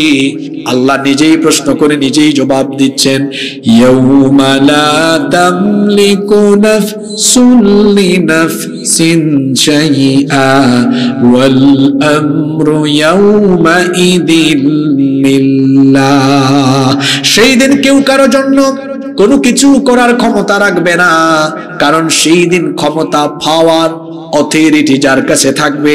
গলার আওয়াজ বড় করে বলেন তিনি কে? আল মুলকু ইয়াউমা ইযিনিল হাক্কু লিররহমান ওয়া কানা ইয়াওমান আলাল কাফিরিনা আসীরা, সেই দিন যাবতীয় ক্ষমতা রহমানের কাছে থাকবে, আর সেই দিনটা হবে কাফিরদের জন্য বড় কঠিন। তাহলে বোঝা গেল জান্নাতীরা সেদিন নিয়ামতে থাকবে, আর জাহান্নামীরা কঠিন শাস্তির মধ্যে থাকবে। এবার প্রশ্ন হলো জান্নাতের সেই নিয়ামতে যাওয়ার জন্য কি করতে হবে, আর জাহান্নামী বা কারা হবে? আল্লাহ এক সূরার মধ্যে সংক্ষেপে বলে দিলেন। সূরা নাজিয়াতে আল্লাহ বললেন ফাআম্মা মান তাগা ওয়া আসারাল হায়াতাদ দুনিয়া ফাইন্নাল জাহিমা হিয়াল মাওয়া, অতএব যারা আখিরাতের চাইতে দুনিয়াকে বড় করে দেখবে, আর দুনিয়ায় যারা আল্লাহর সাথে সীমা লঙ্ঘন করবে, আল্লাহর দেওয়া সীমারেখা লঙ্ঘন করে আল্লাহর বিধানের বিপরীতে, আল্লাহর আনুগত্যের বিপরীতে জীবন পরিচালনা করবে, তাদের জন্য জাহান্নাম, আর জান্নাত হলো তাদের জন্য। ওয়া আম্মা মান খাফা মাকামা রাব্বিহি ওয়া নাহান নাফসা আনিল হাওয়া ফাইন্নাল জান্নাতা হিয়াল মাওয়া, আর যারা রবের সামনে দাঁড়িয়ে বিচারের সম্মুখীন হওয়ার ভয় অন্তরে লালন করে মনোবৃত্তির কামনা বাসনা থেকে, নফসের গোলামি থেকে নিজেকে বের করে আল্লাহর গোলামির পথে জীবন পরিচালনা করতে পারে, তাদেরকে জান্নাতের মেহমান যিনি বানিয়ে দিবেন তিনি কে? সে আল্লাহর জান্নাত পেতে হলে দুনিয়াতে নেকির পথে থাকতে হবে ইনশাআল্লাহ। সূরা ইনফিতারের 19টি আয়াতের সংক্ষিপ্ত আলোচনা শেষ করলাম। আরো কিছু কথা 2 মিনিটে বলবো, তার আগে এখান থেকে কিছু প্রশ্নোত্তর পর্ব করে আমরা 6 জনকে এখানে নিয়ে আসি, তারপরে ফিনিশিং এ আমি 2 মিনিট কথা বলে আমরা ইনশাআল্লাহ মোনাজাতের দিকে যাব ইনশাআল্লাহ। প্রথমে ছাত্র ভাইদের উদ্দেশ্যে 3টি প্রশ্ন থাকবে। প্রশ্ন শোনার পরে কোনো জবাব দেওয়া যাবে না। আমার প্রশ্ন শোনার পরে কোনো জবাব দেওয়া যাবে না। যিনি এই প্রশ্নটি পারবেন তিনি শুধুমাত্র হ্যান্ড রেজ করবেন, হাত তুলবেন। যিনি সবার আগে হাত তুলবেন তাকেই সুযোগ দেওয়া হবে। এখানে স্বেচ্ছাসেবক ভাইরা যারা ডানে বামে আছেন, আপনারা আমাকে সহযোগিতা করবেন। তাহলে ছাত্ররা আছেন না এখানে? ছাত্ররা প্রস্তুত? ছাত্রদেরকে আগেই বলেছিলাম সূরার বাহিরে থেকেও কিছু প্রশ্ন করব ইনশাআল্লাহ। আমজনতাকে সূরার ভেতর থেকে প্রশ্ন করব ইনশাআল্লাহ। ছাত্রদের জন্য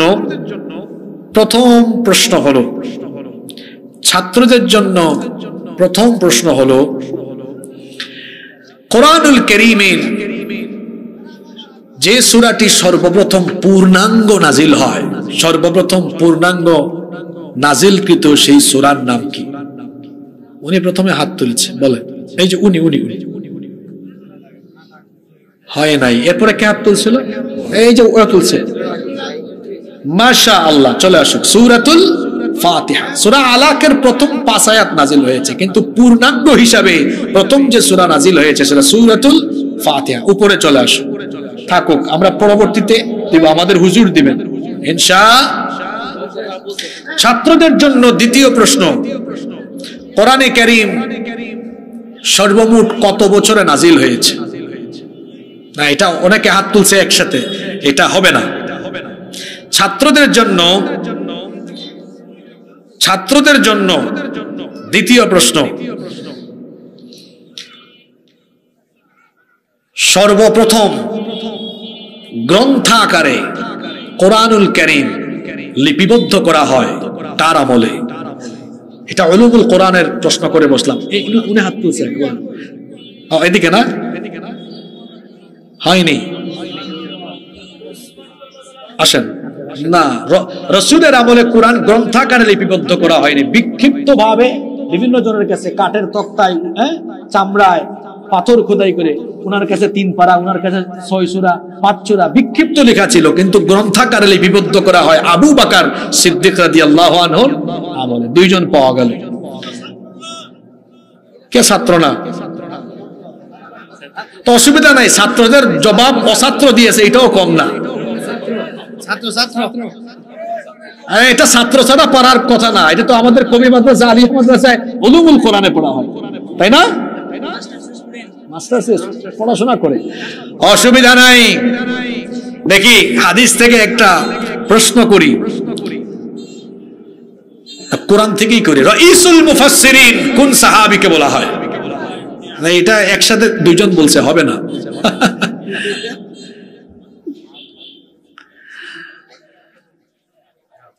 আচ্ছা, ওই পাশে হাত তুলতে। আপনারা আমাকে সহযোগিতা করেন না কেন? আপনারা একটু সহযোগিতা করেন, কেমন? আচ্ছা, ছাত্র ভাইয়েরা আপনারা প্রস্তুত তো? সবাই রেডি? আচ্ছা, ছাত্র ভাইদের জন্য প্রশ্ন হলো, এই সূরা থেকে একটা প্রশ্ন করি।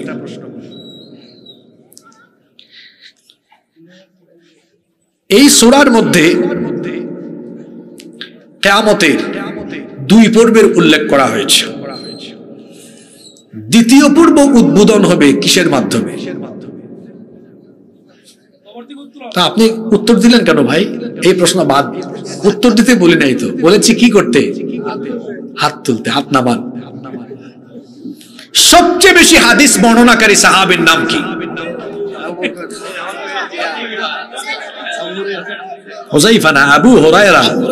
আবু, ঠিক আছে।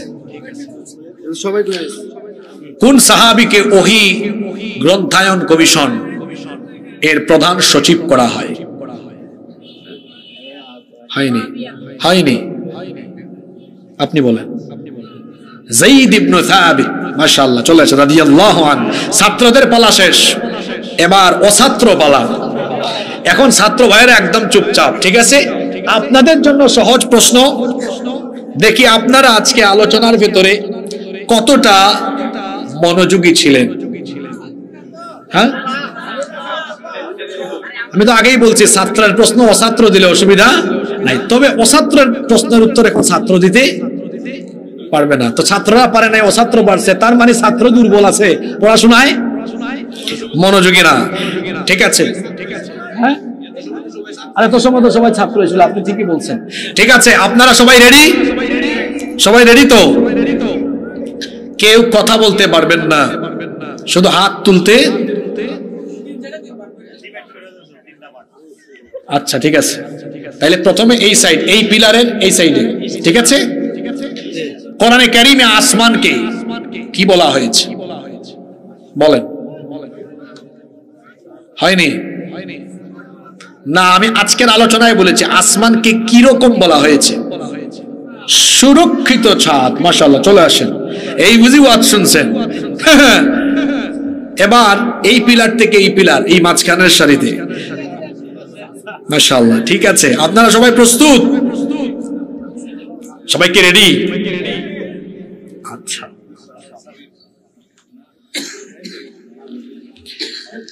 ঠিক আছে। আপনাদের জন্য এবার দ্বিতীয় প্রশ্ন হলো, আজকে আমরা আলোচনার ভেতরে ইসকন নিয়ে কথা বলেছি। বলতে হবে এই ইসকন এটি প্রতিষ্ঠা হয়েছে কোন দেশে? আচ্ছা বুঝছি, ইসকনের ওয়াজটা আজকে খুব ভালো করে শুনছি। আপনাদেরকে সুযোগ দিতে হবে। আচ্ছা ঠিক আছে, ঠিক আছে, দেখি তো একটা কঠিন প্রশ্ন করি। আজকে আধুনিক বিজ্ঞানের প্রাপ্ত সর্বশেষ একটি তারকার কথা বলেছি, যেটা সূর্য থেকে 500 কোটি গুণ বড়। বলতে হবে ওই তারকার নাম কি? উনি হাত তুলছে সবার আগে।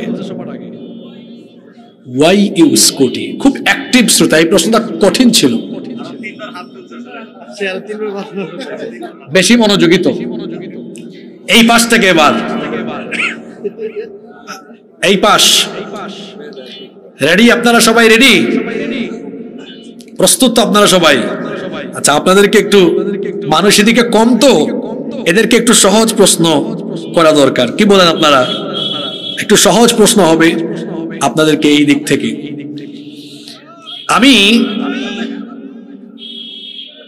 আমি আজকে মাক্কি সূরার মৌলিক 3টা বৈশিষ্ট্যের কথা বলেছিলাম। অনেকগুলো বৈশিষ্ট্য আছে, তার মধ্যে 2বার মনোযোগ আকর্ষণ করে 3টা বৈশিষ্ট্যের কথা বলেছিলাম। কে বলতে পারবেন?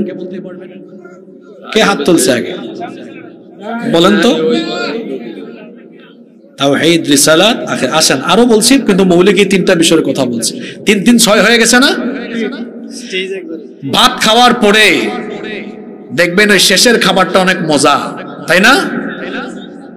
তো একটা মাহফিলের শেষ অংশ মুনাজাত, এটা খুবই গুরুত্বপূর্ণ, এটা করে উঠে যেতে হয়। এরকম উশৃঙ্খলা কেউ করবেন। এই 6 জন এখানে আসছেন, আমরা 6 জন পেয়ে গিয়েছি। আমাদের হুজুর, এটা কোন ওয়াক্তের আজান দিবে এগুলো আমি দেই না। দেন হুজুরের হাত দিয়ে দেন, হুজুরের বরকতময় হাত দিয়ে তিনি দিবেন। এই 6 জন ভাইকে দেন, একজন একজন করে দিয়ে দেন। আপনারা কেউ উঠবেন না, মোনাজাতটা করে তারপর উঠেন, বিশৃঙ্খলা করবেন না।